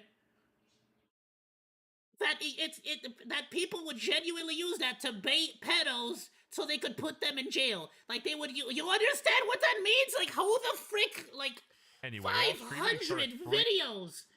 500 videos. Who needs that much goon material? Why do you need so much goon material? 500? Freak it out after. I didn't do anything. I'm just gonna, I feel like you don't need 500 videos. I didn't do anything. That's why I'm not crying and sobbing. I didn't do anything, dumbass. I didn't do anything. Listen. If you spend, I'm just gonna say it right. Spanking your monkey to so jailbait is doing something. It's doing something wrong. I'm gonna tell you that right now. And maybe you didn't do anything to anybody IRL, but all I gotta say is, ain't nobody gonna want to associate with you. Like, I'm not saying you should go to jail for it, right? But I'm sure as hell nobody's gonna want to associate with you anymore. Hell no, not with jailbait. What are you talking about? You just want me to be guilty, so was it like real kitty thingy or drawn because only other when I have real victim or people who... And that's the thing, right? If it was... I'm pretty sure if this was just like some freaking drawing, some lolly BS, this would be a whole different conversation. But he specifically has a tab open. 500 videos of jailbait. Facts. 500 JBT videos, which stands for jail. Anyway, while streaming, he started freaking out after. If anything, it makes it worse that we don't know whether it was a drawn or a kitty thing, but I'm gonna be real with you. I don't know Like, 500 just seems like a lot if that actually exists. As far as, like, I don't know. As far as, like a drawn, I don't think it would be a drawn thing, because they're videos, right? I have to assume it's like... I didn't do anything! I didn't do anything! That's why I'm not crying and sobbing! I didn't do anything, dumbass! Well, you're not crying, but you're sure as hell crashing out. You just want me to be guilty so bad! Just want to point out he had at least 2 notepad tabs, so it's not one file that allegedly downloaded itself. JBT is short for J18s. He also had the link highlighted to be copied. Why would he need to do that for a sketchy file that downloaded itself? Yellow tape around his... And you know, JBT is short for J18s. He also had the link highlighted to be copied. Why would he need to do that for a sketchy file that downloaded itself? Yellow tape... Like, again, let's assume, even in the best scenario, this is 500 links of jailbait teens, which, you know, in theory could mean 18, could mean 19, right? Theoretically. I think we know what you're looking for there, though, right? Like, we're not... Like, I'm not saying you should go to jail if everybody there was legal, but what I am saying is that, you know, I can see companies no longer wanting to advertise with you. I can see people no longer wanting to associate with you. You know what I mean? Like, it's just not a good look. Bare minimum. You know, a punishment worse than jail time. Moist Critical making a negative video on you. Things like family n***ism, apparently. Like, that's some real shit right there. Also, like, teens and animals. So then they asked him to do something like show his notepad recents to show what else had been on his notepad recently. So he was taking a long-ass time to show the recents, and then we see 3 of these suspicious text documents that are just brand new text documents that have been created not too long. I wonder if that was made so that you couldn't see the rest of the list at the bottom. I love that there's a fat for fun .readme. New. And it doesn't take a super sleuth. You don't need Inspector Gadget to come in with some high-level tools in order to crack this case. The most likely reason is because when he looked at his recents in Notepad, there were probably some really awful things there that he knew people would pick up on. So then he opened some new text documents in Notepad to push those down out of the recents so people couldn't see them. Yeah, exactly. Bro, the Twitch chat is actually unhinged. Time to join too, streamers man. that try to act like they cover all the f***ing news for Twitch. And it's like, again, nobody's really specifically asking for him to go to jail or anything. Nobody's saying that he specifically broke any specific laws yet. But it's pretty freaking obvious what you're into. And like you can't be surprised that nobody's gonna want to associate with you anymore. Twitch and everything. They stick their nose in everyone's little drama, won't do it to Lakari because they're buddy-buddy with him. For pedophilia accusations. Not something that's small. Not something that's a he said, she said. Pedophilia accusation. This dude's ego needs to be studied. He can't go a single minute without comparing stuff to himself. He's like a textbook narcissist and he's so oblivious to it, it's hilarious. He's trying to make this into a joke. Bro, Lakari, man, are you good? Like, Lakari, I love that this is Ms. Kim's newest freaking grift. I need to find people who are worse than me and talk shit about them. This is the situation. You admitted that that link is bad and it's on your computer, bro. Like, you can't... Why are you trying to make it into a joke? Asmon messaged me, said, bro, you need a separate PC for that stuff. Oh my god. No, he didn't. And you know, Miskif's correct here. The Diddy stuff is funny, unless you're actually Diddy. Asmongold? Yeah. Even if he said it's bad. It's kind of like when, and I hate to keep bringing this back to Hassan Piker, but this is such a perfect example. It's kind of like Hassan Piker trying to turn the whole, him shocking his dog into a joke that he's a part of. And it's like, no, motherfucker, you don't get to laugh at that, because you actually electrocute your dog. Everybody else gets to make jokes about you because you're a piece of shit about, you know, and, but to be fair, he tries to make a joke out of it. Almost every single time, he ends up getting more pissed off by it. I'm gonna say this right now. Didn't do... Like, it's only funny if you're joking with people who don't actually electrocute their dogs, you get me? Like... He didn't go into it, he didn't talk about it, he dn't go probably should only download a description, has 18-year-old, that should be too much to ask. Like, it's like, is that really, like, exactly, is that so difficult to ask? Is that so difficult? Like, first of all, I'm just gonna, like, let's just be real for 2 minutes, right? First of all, who the hell saves links? Who the hell saves links to their corn? Like, what? I've never like seen a corn that I'm like, oh, I gotta make sure I come back to this one. If anything, after the fact, I'm filled with regrets and doubt, and I'm like, oh, I'm disgusting. I should go and actually meet women. What the hell am I doing? You know, it's like you never like I never thought to save links, but even beyond that, it's like, is it so difficult to ask that you just keep it about, like, you could, like, if all you ever watched was like 18-year-old, 18-year-old, 18-year-old, 18-year-old, 18-year-old, it's like, you know what? Hey, at least the guy has a moral compass, right? Like, absolutely, I'm not keeping my 17-year-old anywhere near him, but at least the guy waits. You know, like, what the hell can you do? What can you do? People are still gonna call you creepy. No shit, right? No, of course they are. Of course they are. And it's valid, unless you're like, I don't know, 19 or 20 years old yourself. But people are always gonna have their opinion on you. But, bro, the way he handled it, the way he tries to excuse it, the way he tried to freaking hide it, the way he tried, not only that, but the way he described it.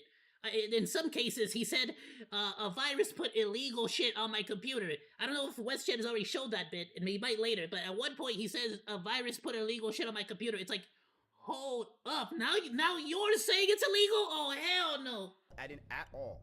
OzDaMonke literally did absolutely nothing. When, with my case of he said, she said. This guy is so insufferable. When I think he's gonna say something interesting, it always revolves back to him. Bro, it's not worth it. Just delete my hard drive. This is him on. Just delete. Bro, he literally said it's not worth it. I'm gonna delete my hard drive. What do you have on your hard drive? This guy is so insufferable. When I think he's gonna. Do you see what I'm getting at? It's like the more he talks, the worse it gets for him. Let me hold on, let me check this real quick.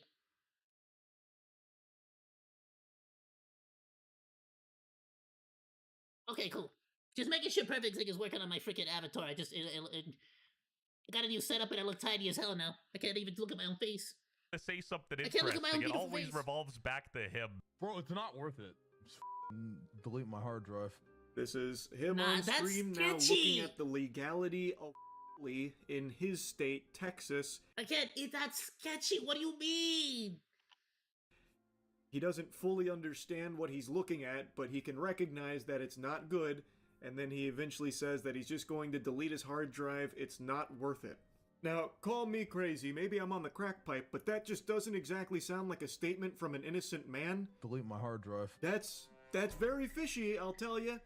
This is probably the wildest news I ever woke up to. I wake up this morning and I see the Lakari files. If you are doing that, how could you ever do that on a streaming PC? What are you doing? There should be door kicking happening right now. Oh no, here's the thing, right? Like, unless bro literally takes a drill to those hard drive plates, there are people who can get it. There are people who can get that freaking data. Even if you delete it, there are people that can get that data still. Absolutely. The only way to guarantee that data is gone is to freaking stick a drill through it.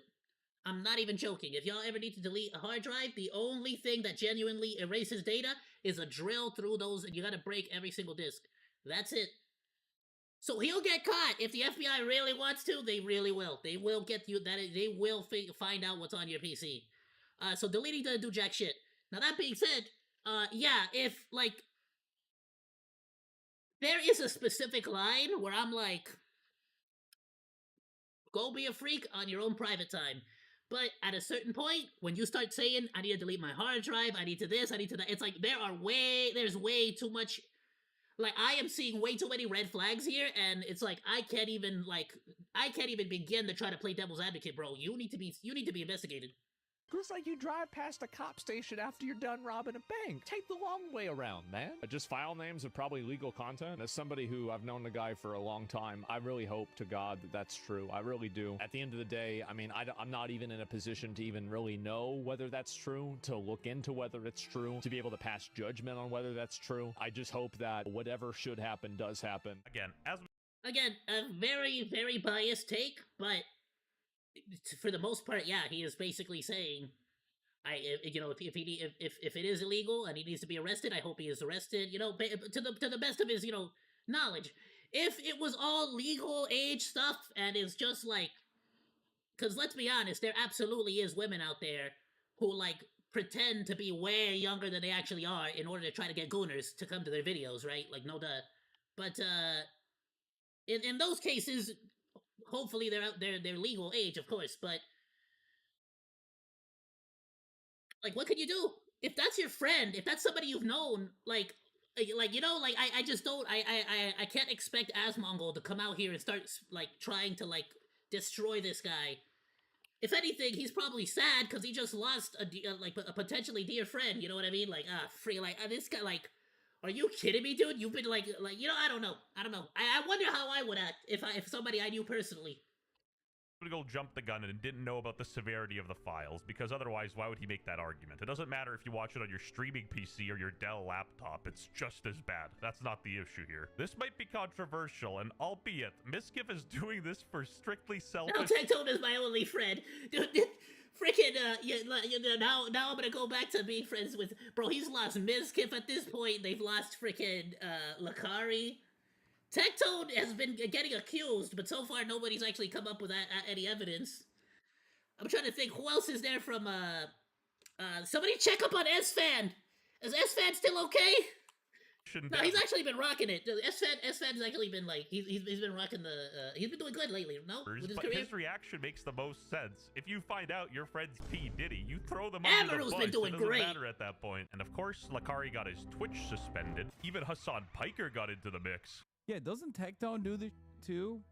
And Nooks Taco as well. A bunch of my fucking ops are all over this. And next time, I love when Hassan Piker's like, oh yeah, let me just add as many people that don't like me as possible to this. Everybody who doesn't like Hassan Piker is a pedo. Even though Hassan Piker is the only person who actually went to a Diddy party. Digtone probably scrubbing his PC right now. Brother, I don't think you can scrub, you know? The only scrub here is you, motherfucker. My Genshin Impact baddies are not only of legal age, but they also mog the fuck out of your old hag girlfriend, Valkyrie. We ran out of time for this video. What's that subtitle?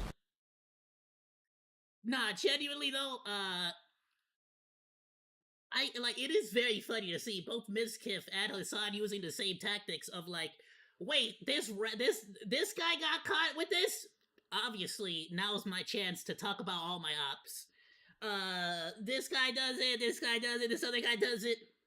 Bro, it's the boy who cried wolf. Anytime Hassan Piker calls anybody a pedo, you can't, like, it literally, it goes in one ear and out the other. Especially, again, because Hassan Piker's gone to an actual Diddy party and talked about watching a video about a very young-looking girl. So it's like, bro, I can't, you are not one to talk. I would just, if I was him, I would just shut the hell up. But this is an amazing video by WestJet. I do want to know what the rest of those notepad links were, but... I didn't do anything! These tabs? Oh, guys, I've already got one. These tabs really tell a whole story. What do you mean by that? Buzz, why would they think that? You know, I know the League of Legends for Minecraft. Where was it? Need to be dual wielding these. Sorry, who wouldn't do that? Bad! Punishment worse His goals to show the recents, and then we see 3 of these suspects documents. Sleuth What was it? out of the recent. Won't do it till. Like, I'm sorry, if it wasn't for the initial... Go into it. Always revolves It's back. a little bit of Maybe I'm on the everything, right? Well, straight. True, I can't I find the spot, but it's a little bit of everything. If it was just the initial situation, he could have made up a decent excuse. The fact that he came up with so many different stupid excuses paints a really bad picture.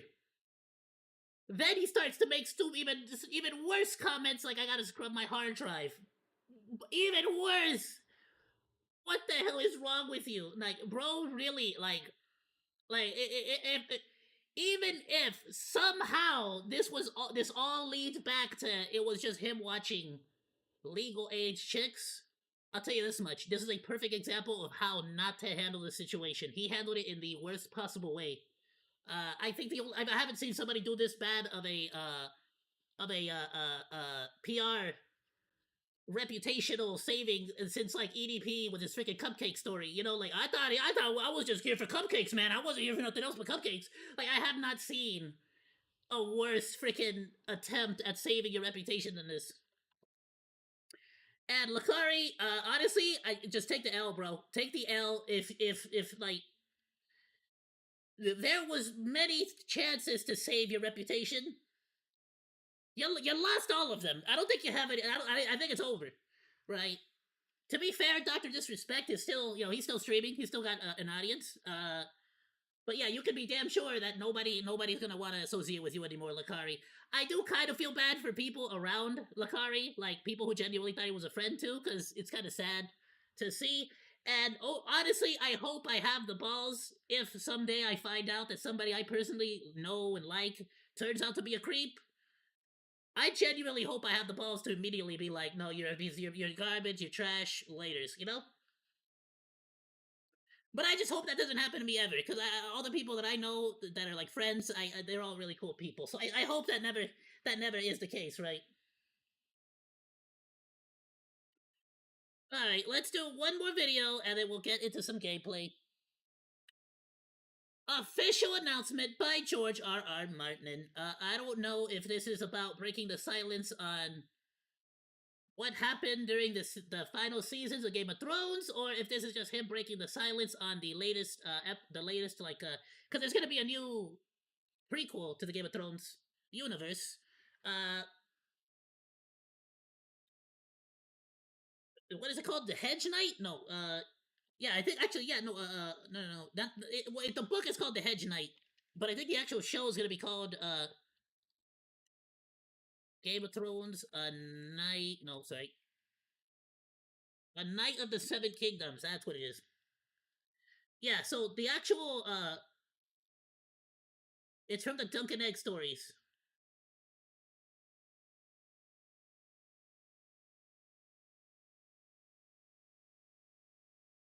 And if I'm not mistaken, the actual original book was called The Hedge Knight. Yeah. And what's actually really cool about this one is that not only is there a book, but if you guys are interested, there's also a graphic novel, like a comic book, which apparently was actually really, really good. The comic book is apparently like actually genuinely really good. This is the art style that they have it in. And it's apparently like a really, really good read if you like Game of Thrones. And it has to do with Aegon Targaryen, who was the guy that like burned himself in order to try to resurrect the dragon eggs. So you actually get to learn a little bit about the crazier side of the Targaryen lineage. It's really cool. But apparently they're going to be bringing it to the big screen. So let's find out if this is about that or if this is about like the whole D&D messing up seasons, what at this point, 6 through 8, 5 through 8 for some people.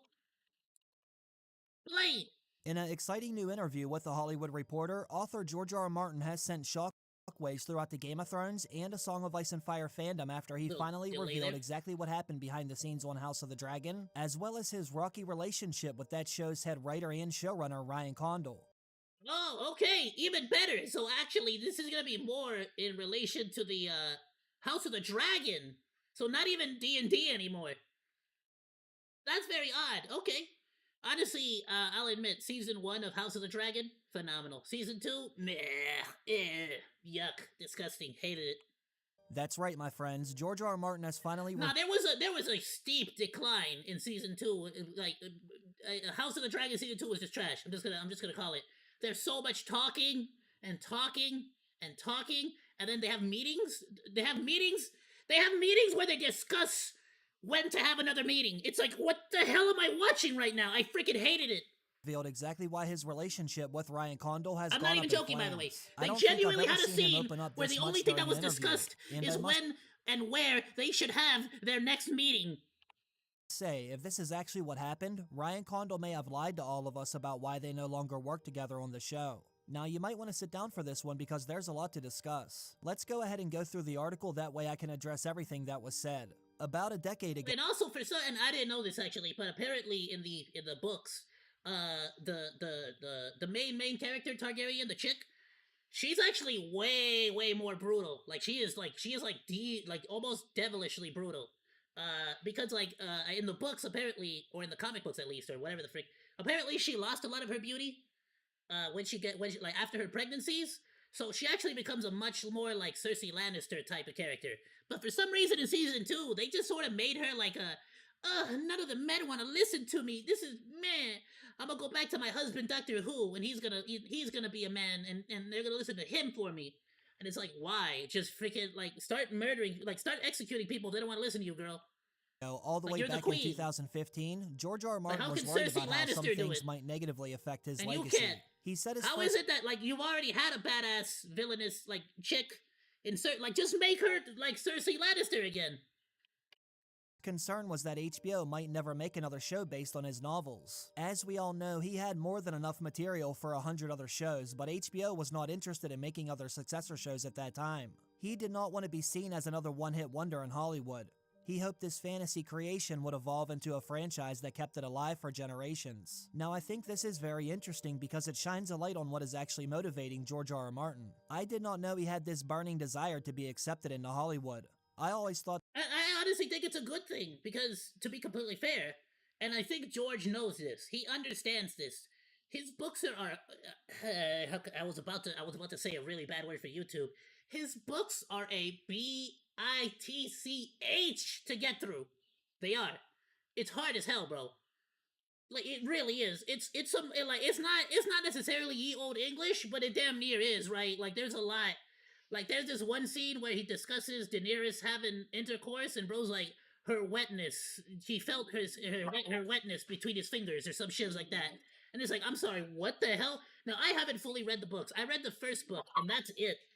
And I'll be honest, it was a bit of a tough read. If you're not like super into that old timey Lord of the Rings style reading, then it's just like not really gonna hit quite the same.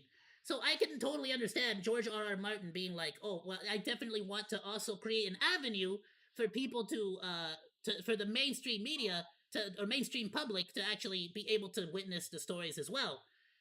Which is why he was so excited to do the comic book versions. the shows were sort of a side hustle for him. I bought Fire and Ice. And Oh, while nice. he's Yeah, still no, writing that, his other definitely novels. like I thought it's definitely a great read. I liked what I did read, but it's definitely like you need to like that style of writing, and that sort of like really old style medieval time period reading. Otherwise, it could be it could be a very like it could be a pain in the butt. But specifically, not Fire and Ice, but the one that's based off of the House of the Dragons. What is it? It's I think it's called the Dance of Dragons or something like that. That one in particular is written like a historical novel. Like it's not even like a what's the term? It's not a linear story. It's like a story told from multiple different people's perspective. So you kind of have to assume that some things are a lie, some things are exaggerated, some things are like kept secret or kept there's like a lot to it. So that one, I had a friend who said they couldn't get through that one, and I had to explain that's why there's a lot of conflicting information in that novel. Is because some people are gonna be lying because they're on the green side. Some people are gonna be lying because they're on the black side, and so they sort of make up lies about their enemies. Had to bang on his door and throw massive amounts of money at him so that he would let them make another show based on his writing. Well, as you can see, it's actually the other way around. The Silmarillion is definitely one of those that I would be a I gotta try it because I read A Journey There and Back. Loved it. I loved the original Hobbit book. It was so good. And even though I agree that some scenes in the Hobbit movies were trash, I gotta admit it was a lot closer to the book than I thought it was going to be. They could have done without the orcs chasing them. That was stupid. And I kind of wish they added some of the more intelligent. Like Gandalf was a lot more intelligent in that book than they actually showed in the movies. I'll say that much. If you've ever read that book, by the way, I'm talking specifically about how he convinces the werewolf guy, Thorin or whatever, how he convinces him to actually accept that the dwarves are all there because he hates dwarves, but he kept telling him like an interesting story, and little by little, more and more dwarves kept showing up, 2 at a time, in order to distract him. And by the time he actually noticed that his house was full of dwarves, Gandalf was barely finishing the story, and so it was already too late for him to make any kind of complaint about them being a bunch of dwarves in his house. It was a really intelligent thing, but I'm just geeking out now. That has nothing to do with this. While I'm sure HBO is still handing him millions and millions of dollars, it seems he's the one who hopes HBO will make his shows until they find another massive hit. He went on to say his second worry was the same one he's had since 2011. But yeah, no, to be fair, George R. R. Martin is a huge fan of all of Tolkien's like works. So I could definitely see him wanting to basically do the same thing as what Lord of the Rings is going on. Like he definitely wants to have a media presence. And not for nothing, I would love to see the Lord of the Rings Nemesis system on a Game of Thrones game. That would be badass. When Game of Thrones aired its first episode, and his last A Song of Ice and That Fire Nemesis novel, system is one of the coolest things in gaming, and I hate that it's he like still needed to write two more been, massive novels, The Winds of Winter and A Dream of Spring, to finish his saga. I was gonna say plagiarized. No, what is it? I hate that it's been patented. So nobody else can use it. And the clock was ticking. The HBO show's storylines were about to surpass the narrative in his books. I have to finish the next one, Martin said, and the actual writing is getting much harder. I have been rewriting. Maybe I'm over-optimistic about how fast I can write these things. With that said, I have been trying to cut back on anything I can in order to get this done. Now the funny thing is, George R. R. Martin is about to run into the same exact issues with the Dunk and Egg show. It's no secret, he's only been able to write 3 of the roughly dozen novellas he'd like to release. And unfortunately, we all know he's not going to be able to finish all of those novellas before the show releases its final season. With the Dunk and Egg show only having 6 30-minute episodes in each season, they're going to be able to adapt all 3 of those novellas in about 3 years. So unless he's... I genuinely think the answer there, the solution there, is going to be for them to literally pace themselves and take their time. Because realistically speaking, they could just hop back and forth between the different stories in the Game of Thrones universe without there ever being too much of like as long as they're smart about it, they could realistically tell a bunch of stories as they wait for him to finish up and wrap up the actual genuinely like good stories, let's call it. But there's already comic books for the Dunk and Egg stories. So easily they could just take some of those similar stories and make episodic episodes for it. But at the end of the day,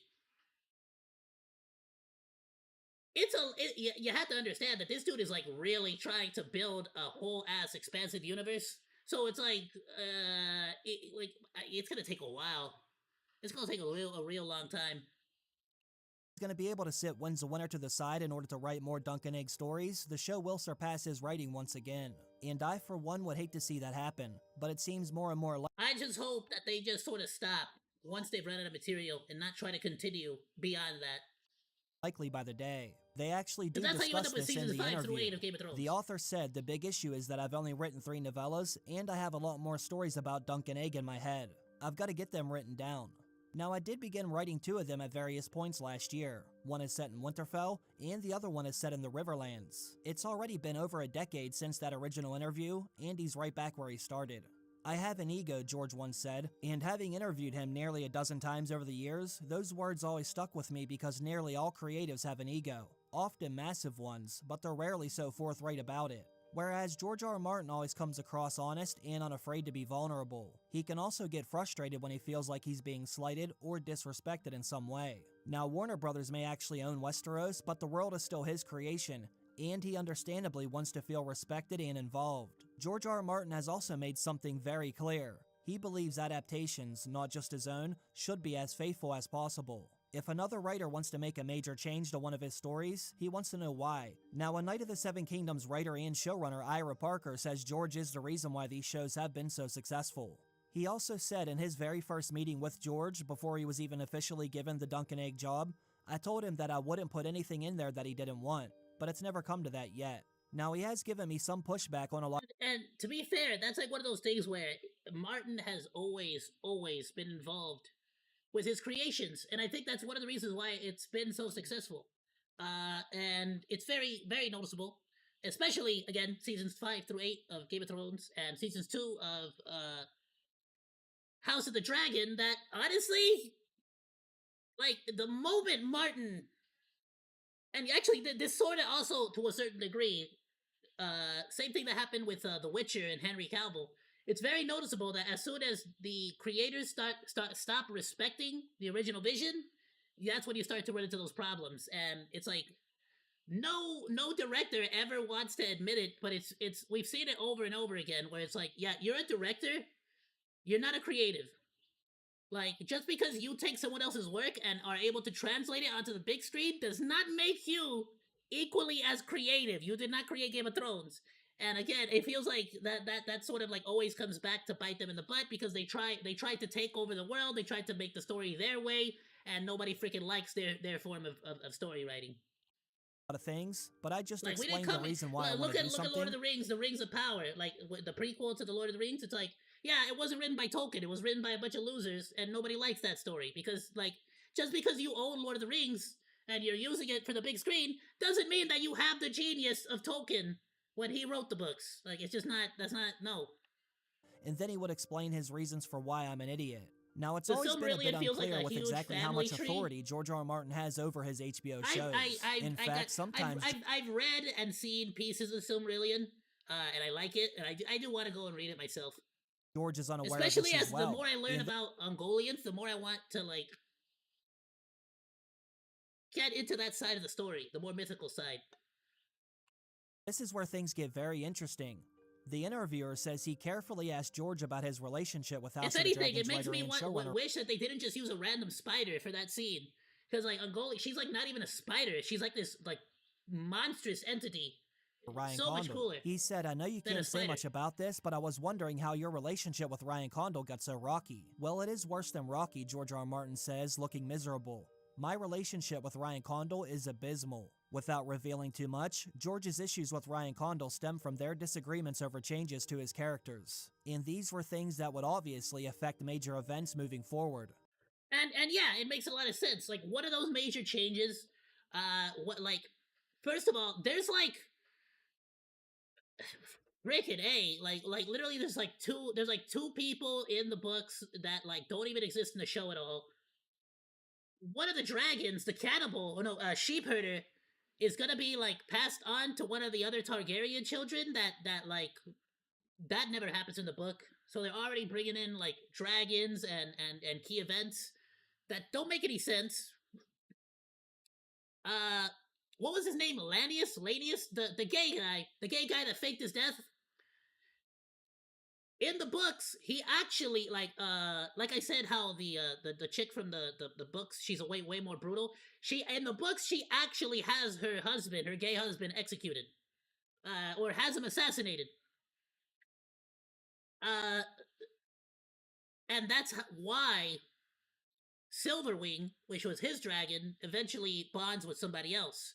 But in the movies, because he's gay, you can't have the main character assassinate a gay person because that's not good for the modern audience. So rather than making her like this brutal, tyrannical like queen, she like helps him fake his death, and then he just sort of sails away with the gay guy. And then the dragon, even though every single thing we know about dragons says that dragons bond for life. So if that dude's still alive, that dragon will not bond with anybody else. But he's still alive in the show, and for some reason the dragon's like, I'm gonna pick somebody else now. And it's like, alright, so like it's very obvious that you don't give a shit about the story, or to give a shit about like the actual lore. Because in the same season, you said that they will never bond with anybody else. So yeah, I can understand Martin basically being like, why are you like? It's one thing to make cool changes; it's another thing to completely destroy your own story by literally not even like adhering to the most basic of basic lore pieces, right? And so Martin, I could definitely see him starting to have a problem with that. I can understand him not wanting to have a redo of seasons 5 through 8. I hired Ryan Condal, George said. I thought Ryan and I were partners, and we were all through that first season. I would read what did I say? First, I freaking predicted it was second season. it was starting for the second season because it was just trash. It really was. I don't care what anybody says. A lot of people get mad at me. Season 2 was trash. It was trash since episode 1 of season 2, and it's always gonna be trash. I don't care. Call me whatever the hell you want. Call me a misogynist or whatever the fudge. It was trash. It was garbage. I would give notes, and then he would change some things. It was working really well, so I thought. Then we got into the second season, and he basically stopped listening to me, George said. I would give notes and nothing would happen. Sometimes he would explain why he wasn't fixing it. Other times, he would just tell me, oh, okay, yeah, I'll think about that. It got worse and worse, and I began to get more and more annoyed. Finally, nah, son, you know exactly what it is. Ryan got a big-ass head because season 1 got a lot of good reviews, and Ryan's dumbass was like, look at what I have done. I did this.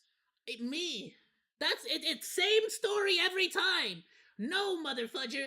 You just helped translate it from the book to the screen. This is all George R.R. Martin doing this. But because you get a big head, because you got a successful first season, all of a sudden you want to be like, I know what's better for the show than he does. It's like, no, motherfudger, he invented the damn thing. I should submit all my notes to them, and they would give Ryan our combined notes. Now this is absolutely wild. I can't believe their relationship dissolved so much that HBO had to actually step in and give them George's notes because they were obviously no longer speaking with each other. This is exactly how his relationship ended with Game of Thrones writers David and Dan. I just don't... I said it. It's the exact same thing. They got a big head. They had 4 seasons under their belts. They stopped listening to George. They stopped taking his notes seriously. And they started deciding that they knew what was better for the show than the actual creator of the entire freaking story that basically made them famous to begin with. I don't understand why HBO doesn't stand by his side. Yeah, it's almost like claiming to be God after transcribing. Exactly. It's like this is somebody else's work. But because you translated it, you're all of a sudden like, oh no, it was me. I'm the genius. It's like, what? No. Like, there is a talent. There is a talent and there is a skill to be able to translate, book to film, right? Let's not kid ourselves. The entire Harry Potter. I'm so stupid. I've been watching too much brain rot. The Harry Potter books translated to film were amazing. Even after people hated on episodes 8, parts 1 and 2, a lot of people hated on it. But let's be honest, it was an amazing translation. It really was. Lord of the Rings, a phenomenal translation. The Hobbit, not as phenomenal, not quite as good as the original, but pretty good. Skippity Harry, listen, damn it. So there is absolutely a skill to being able to translate a story from book to the big screen. Because there's always going to be some things that are lost in translation, some things that you can only really experience in the book, but doesn't really translate well to the actual big screen. The Hunger Games, for example, pretty decent translation. But when you start getting into the third book, which is a lot more psychological horror, it doesn't translate as well, and so the movie version was boring as hell. Maze Runner was another one that was very psychological, but because the way that the movie was created, they turned it into more of a survival horror than an actual psychological imprisonment, book. What's another good example? The Host is another great one. Terrible translation because the vast majority of that young adult novel is literally based in between 2 characters arguing with each other, fighting over the body of one person. So that's there's a lot of stuff that gets lost in translation if you don't have a random magic voice in the back of the head.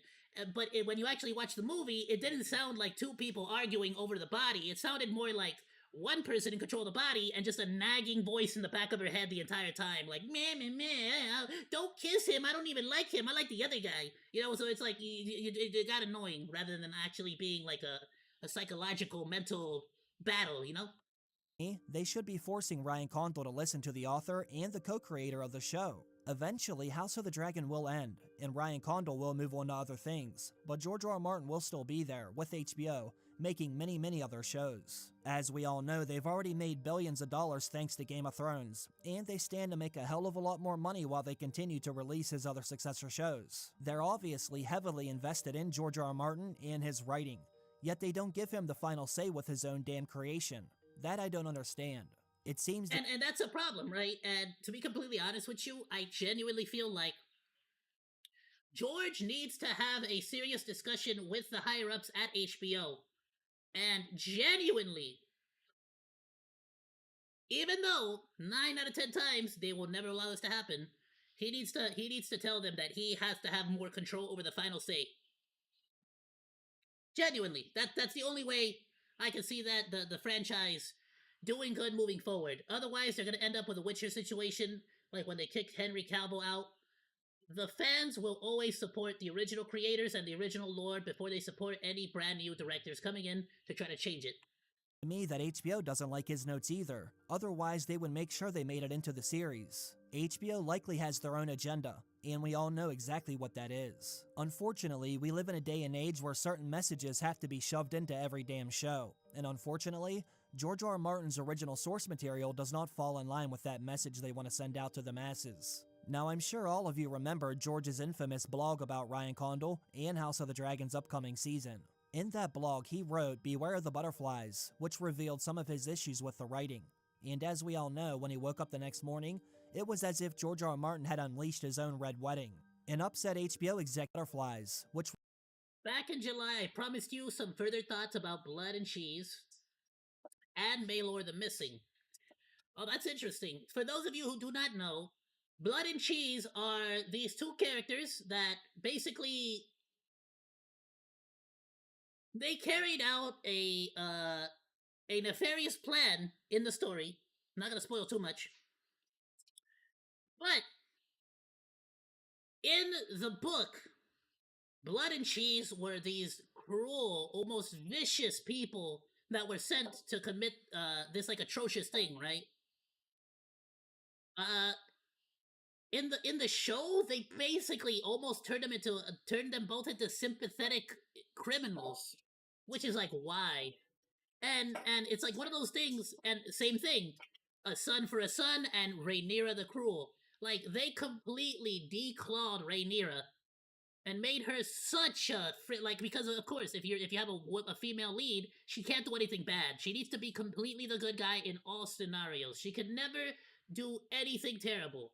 So yeah, they made a lot of changes that basically, in my opinion, made all the characters super like just wimpy. Like Game of Thrones is known for, like, you know, anybody at any point could get killed off. Everybody is playing the Game of Thrones, and the only way to win is to be brutal. But no, they made Rhaenyra like super like, just, I don't know, she was just some prego lady complaining about men not listening to her. Revealed some of his issues with the writing. And for some reason they would not stop trying to like lesbian bait with Rhaenyra and the other chick. Which is like weird because she banged Rhaenyra's father as well, so it's kind of like wanting to bang your stepmom, and it's like, can you just like stop with the... As we all know, when he woke up the next morning, it was as if George R. R. Martin had unleashed his own Red Wedding. And I was just about to add about the HBO executive had called George's manager. They wanted to somewhat of a moral teaching shoved in there that the creator didn't intend, and sometimes messes with the story. Yeah, and it's like, there's genuinely a way to make that work. They sure as hell don't know how to make it work. They don't. They really don't. They're crap at it. Who then had to phone George's assistant, who removed the blog from his website. But that was not before it had already spread across the internet like wildfire. "I would have put it back up," George said, "but then I would have looked like an idiot." Still, that blog was meant to be just the first of 6 blogs that detailed the author's issues with House of the Dragon. I would have loved to have read those other 5 blogs. That just goes to show you how upset he was with the show and its writing. Everyone likes to say he only had issues with Maylor the Missing and what will be Helena's final scene, but he obviously had a lot more to say. Unfortunately, George said he could not say anything beyond this, but sources say his relationship with Ryan Condal disintegrated even further and came to a head. I have to give Martin some credit here. I feel like a lot of other people would have absolutely, like, taken their project, walked away, made a big deal, talked some shit, but he's actually been super respectful.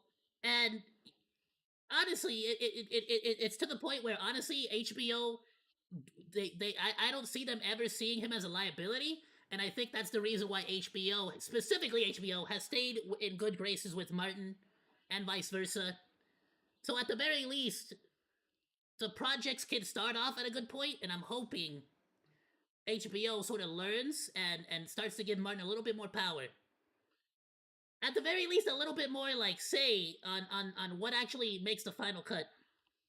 During a Zoom call with the show's producers and some HBO executives. They held this meeting so that Ryan Condal could reveal his vision for Season 3, and after Ryan spoke, George detailed his many objections and allegedly declared, "This is not my story anymore." Well, holy shit. I would have loved to have been a fly on the wall during that phone call. Ryan has to feel some level of shame knowing the author is incredibly frustrated with his version of the events in Fire and Blood. Again, like, because this is Rhaenyra the Cruel. She's not willing to have somebody assassinated so that she can rule the kingdom. She's not willing to stand up to the men in her council. She's not willing to send assassins even though her child got assassinated. A son for a son. It's like, why is she even in the story then? But at the end of the episode, every single time, Rhaenyra has to be the winner. She wins everything. So it's like, you pretty much take away every reason why Rhaenyra moves up in the Game of Thrones, but you still want her to end up at the top. And I'm sorry, but when you remove every single bad possible thing from a character, she stops being a compelling character and becomes another Mary Sue. She becomes Rey Skywalker. I can't help but wonder if HBO is forcing Ryan and the other writers to follow their notes instead. I just can't see him thinking his story is better than the author's. Now, Ryan Condal didn't. Listen, I used to think that the majority of the time it was the producers or the HBO and the companies and all this other stuff. I used to blame the companies every single time. But as I grew up, I realized that a lot of times it's just people's egos getting in their own way. 9 times out of 10, it's somebody's ego getting in their own way. In comment for this but interview, maybe it's not Ryan. But he did maybe direct it's not. them to a statement he gave to I just tend to believe Martin a lot more now, especially after the D&D stuff. Weekly last year when he said, "I made every effort to include George in the adaptation process. I really did, but at some point he just became unwilling to acknowledge the issues at hand in a reasonable way. I just have to keep marching forward for the sake of the cast and crew, and for HBO because that's my job. I can only hope that George and I can rediscover that harmony someday." Well, let me be the first. Yeah, see, he like right away, that doesn't sound like he like, you see how they use this language of like, he didn't see the problems. He didn't see what problems? You're writing his book. You're translating his book. If there was problems with the book that you didn't want, why would you translate the book? Just don't write the book then. Like, don't like, why would you pick this story? You obviously like this story for some reason. Why are you trying to change it? It makes no sense. And so that does tell you a lot right away about where his mentality was with the whole project. First want to say this to you, Ryan. You and George will never rediscover that harmony again. Yeah. Your version of the Dance of Dragons will only continue to stray further and further away from the author's original vision. And that's like, I'm sorry that I keep pausing, but that's like one of those things. You think that minor changes will not have an effect on the overall story, but again, so far in those 2 seasons, Rhaenyra has done nothing to earn the title of Rhaenyra the Cruel. She has done nothing to actually place herself at the throne, but we're still meant to believe that she's this like super over empowered woman. And it's like, no, you change so many little things that now it doesn't make any sense if she ends up where she ends up. You can't like, why do you think it takes George so damn long to write these books? Because he needs to make sure that one story beat makes sense when it goes to the next. In their phone call, HBO asked George to step back from House of the Dragon altogether. A few months later, the author was brought back on aboard. Unfortunately, George couldn't comment about that directly, However, an HBO insider says George and Ryan had a disagreement on the direction of Season 3. That was when it became clear that communication with them was broken and needed a reset. So there was naturally a period where everyone took a step back for a while until we could figure out a new way forward. I'm actually shocked to hear HBO made George step back from House of the Dragon altogether. Once again, I have to say, HBO should be standing by George in moments like this. If anyone has to step aside, it should be the showrunner. Now, believe it or not, there are 1,000 other gifted writers who could... that's a terrible mistake on HBO's part, and honestly, if and when, more than likely, Season 3 fails, I hope that they learn their lesson, and I think that that's the only way that they're going to learn their lesson is anytime George leaves the project, let it fail. Work with George and see his vision through until the end. There's 1,000 other Ryan Condos lined up around the block just waiting for an opportunity like this. The man who you cannot replace is George R.R. Martin. I have to wonder if HBO is blind. How can't they see that these shows are always at their best when they're following his writing?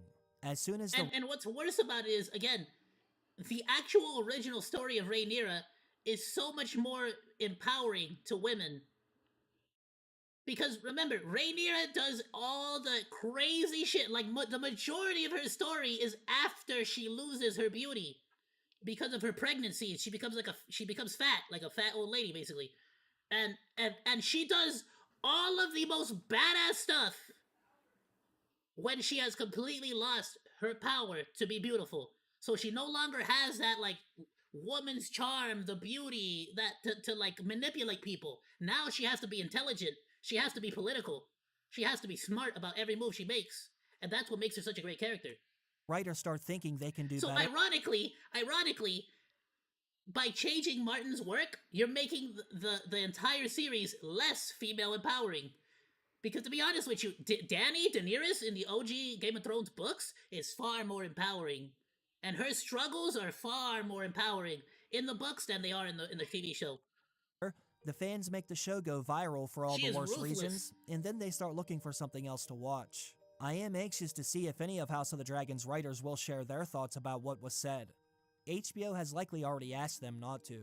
What are the odds of this same thing happening with Duncan Egg's head writer and showrunner as well? Their job seems rather simple if you ask me.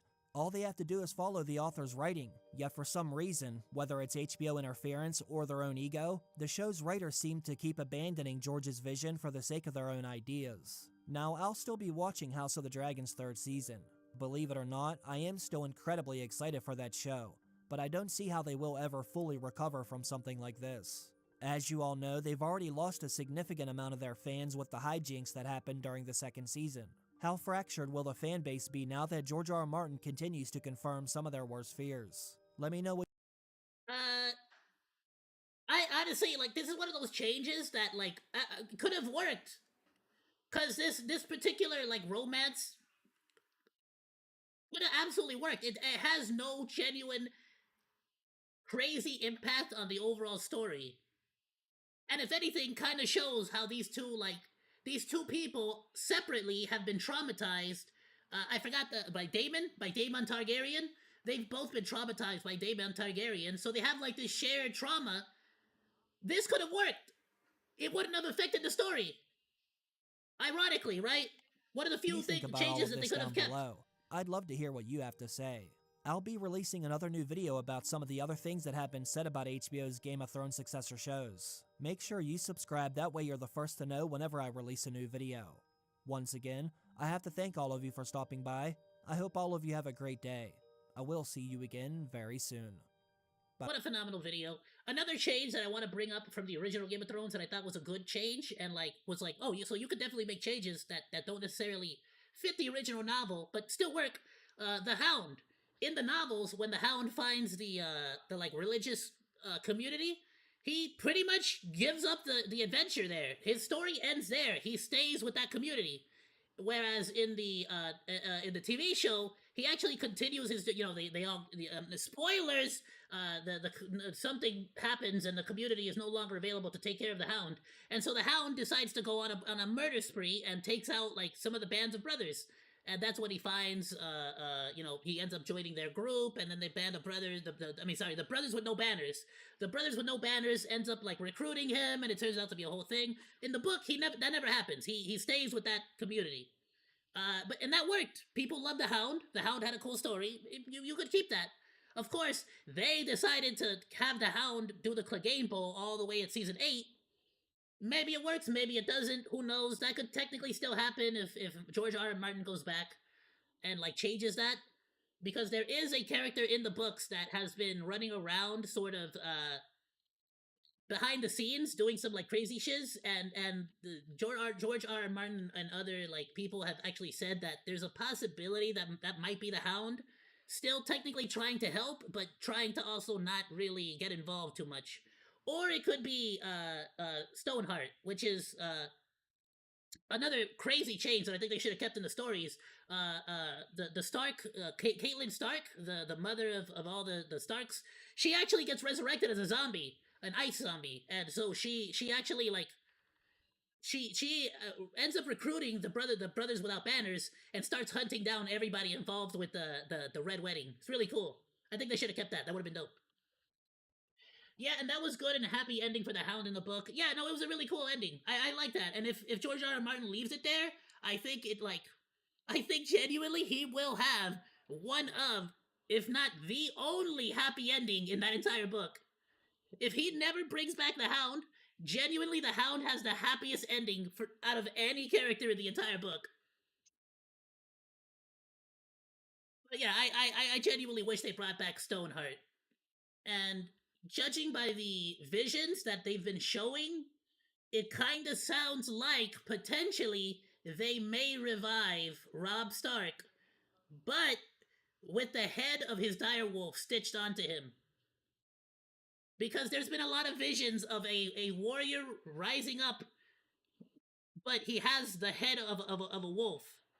And the only person we have seen that way so far was Robb when they were like parading him around after they like chopped off his dog's head and stuck it on his. So people are saying that potentially because they don't find his actual head or the body of his Hound, they might just stitch that together and then resurrect him that way. I don't know. That's a crazy theory, and I kind of want it to happen. That would be badass. Imagine if the people that were in charge of the Red Wedding start getting hunted down by Robb Stark with a werewolf head or with a direwolf head. That would be some crazy ass revenge. And frankly, I think Stoneheart could pull it off. She could totally pull it off. That would be sick. Yeah, that would be an insane freaking twist if that actually happens. But that's like way like the books are not even close to that. We're like nowhere near that. That if that happens, that's like way like that's like 2 books away or something. Like I don't even know exactly where we're at. If anything, I think the Red Wedding. Yeah, I think the Red Wedding, like, it happened pretty recently. We haven't really even gotten past all of that yet in the books. To the best of my knowledge. I don't know when that's gonna happen. Alright,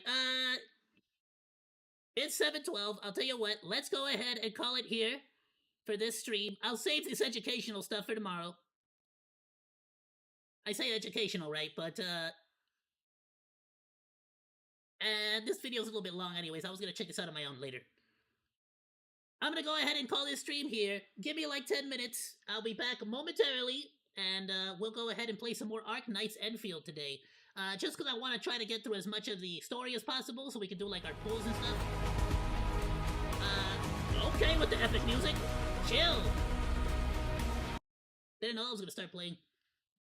Thank you for swinging by, Yossi. And yeah, so I'll see you all in just a moment. We'll go back to playing some more Ark Knights Enfield. If I stream tomorrow, maybe I will play some more Dying Light. I'm not sure, but if not, we'll definitely get back to Dying Light Monday. Alrighty, everyone. Have yourself a wonderful rest of your day, night, morning, evening, whatever it happens to be, wherever you happen to be. Goodbye, and thank you all so much for swinging by. Later, Monodachis. Have a good one.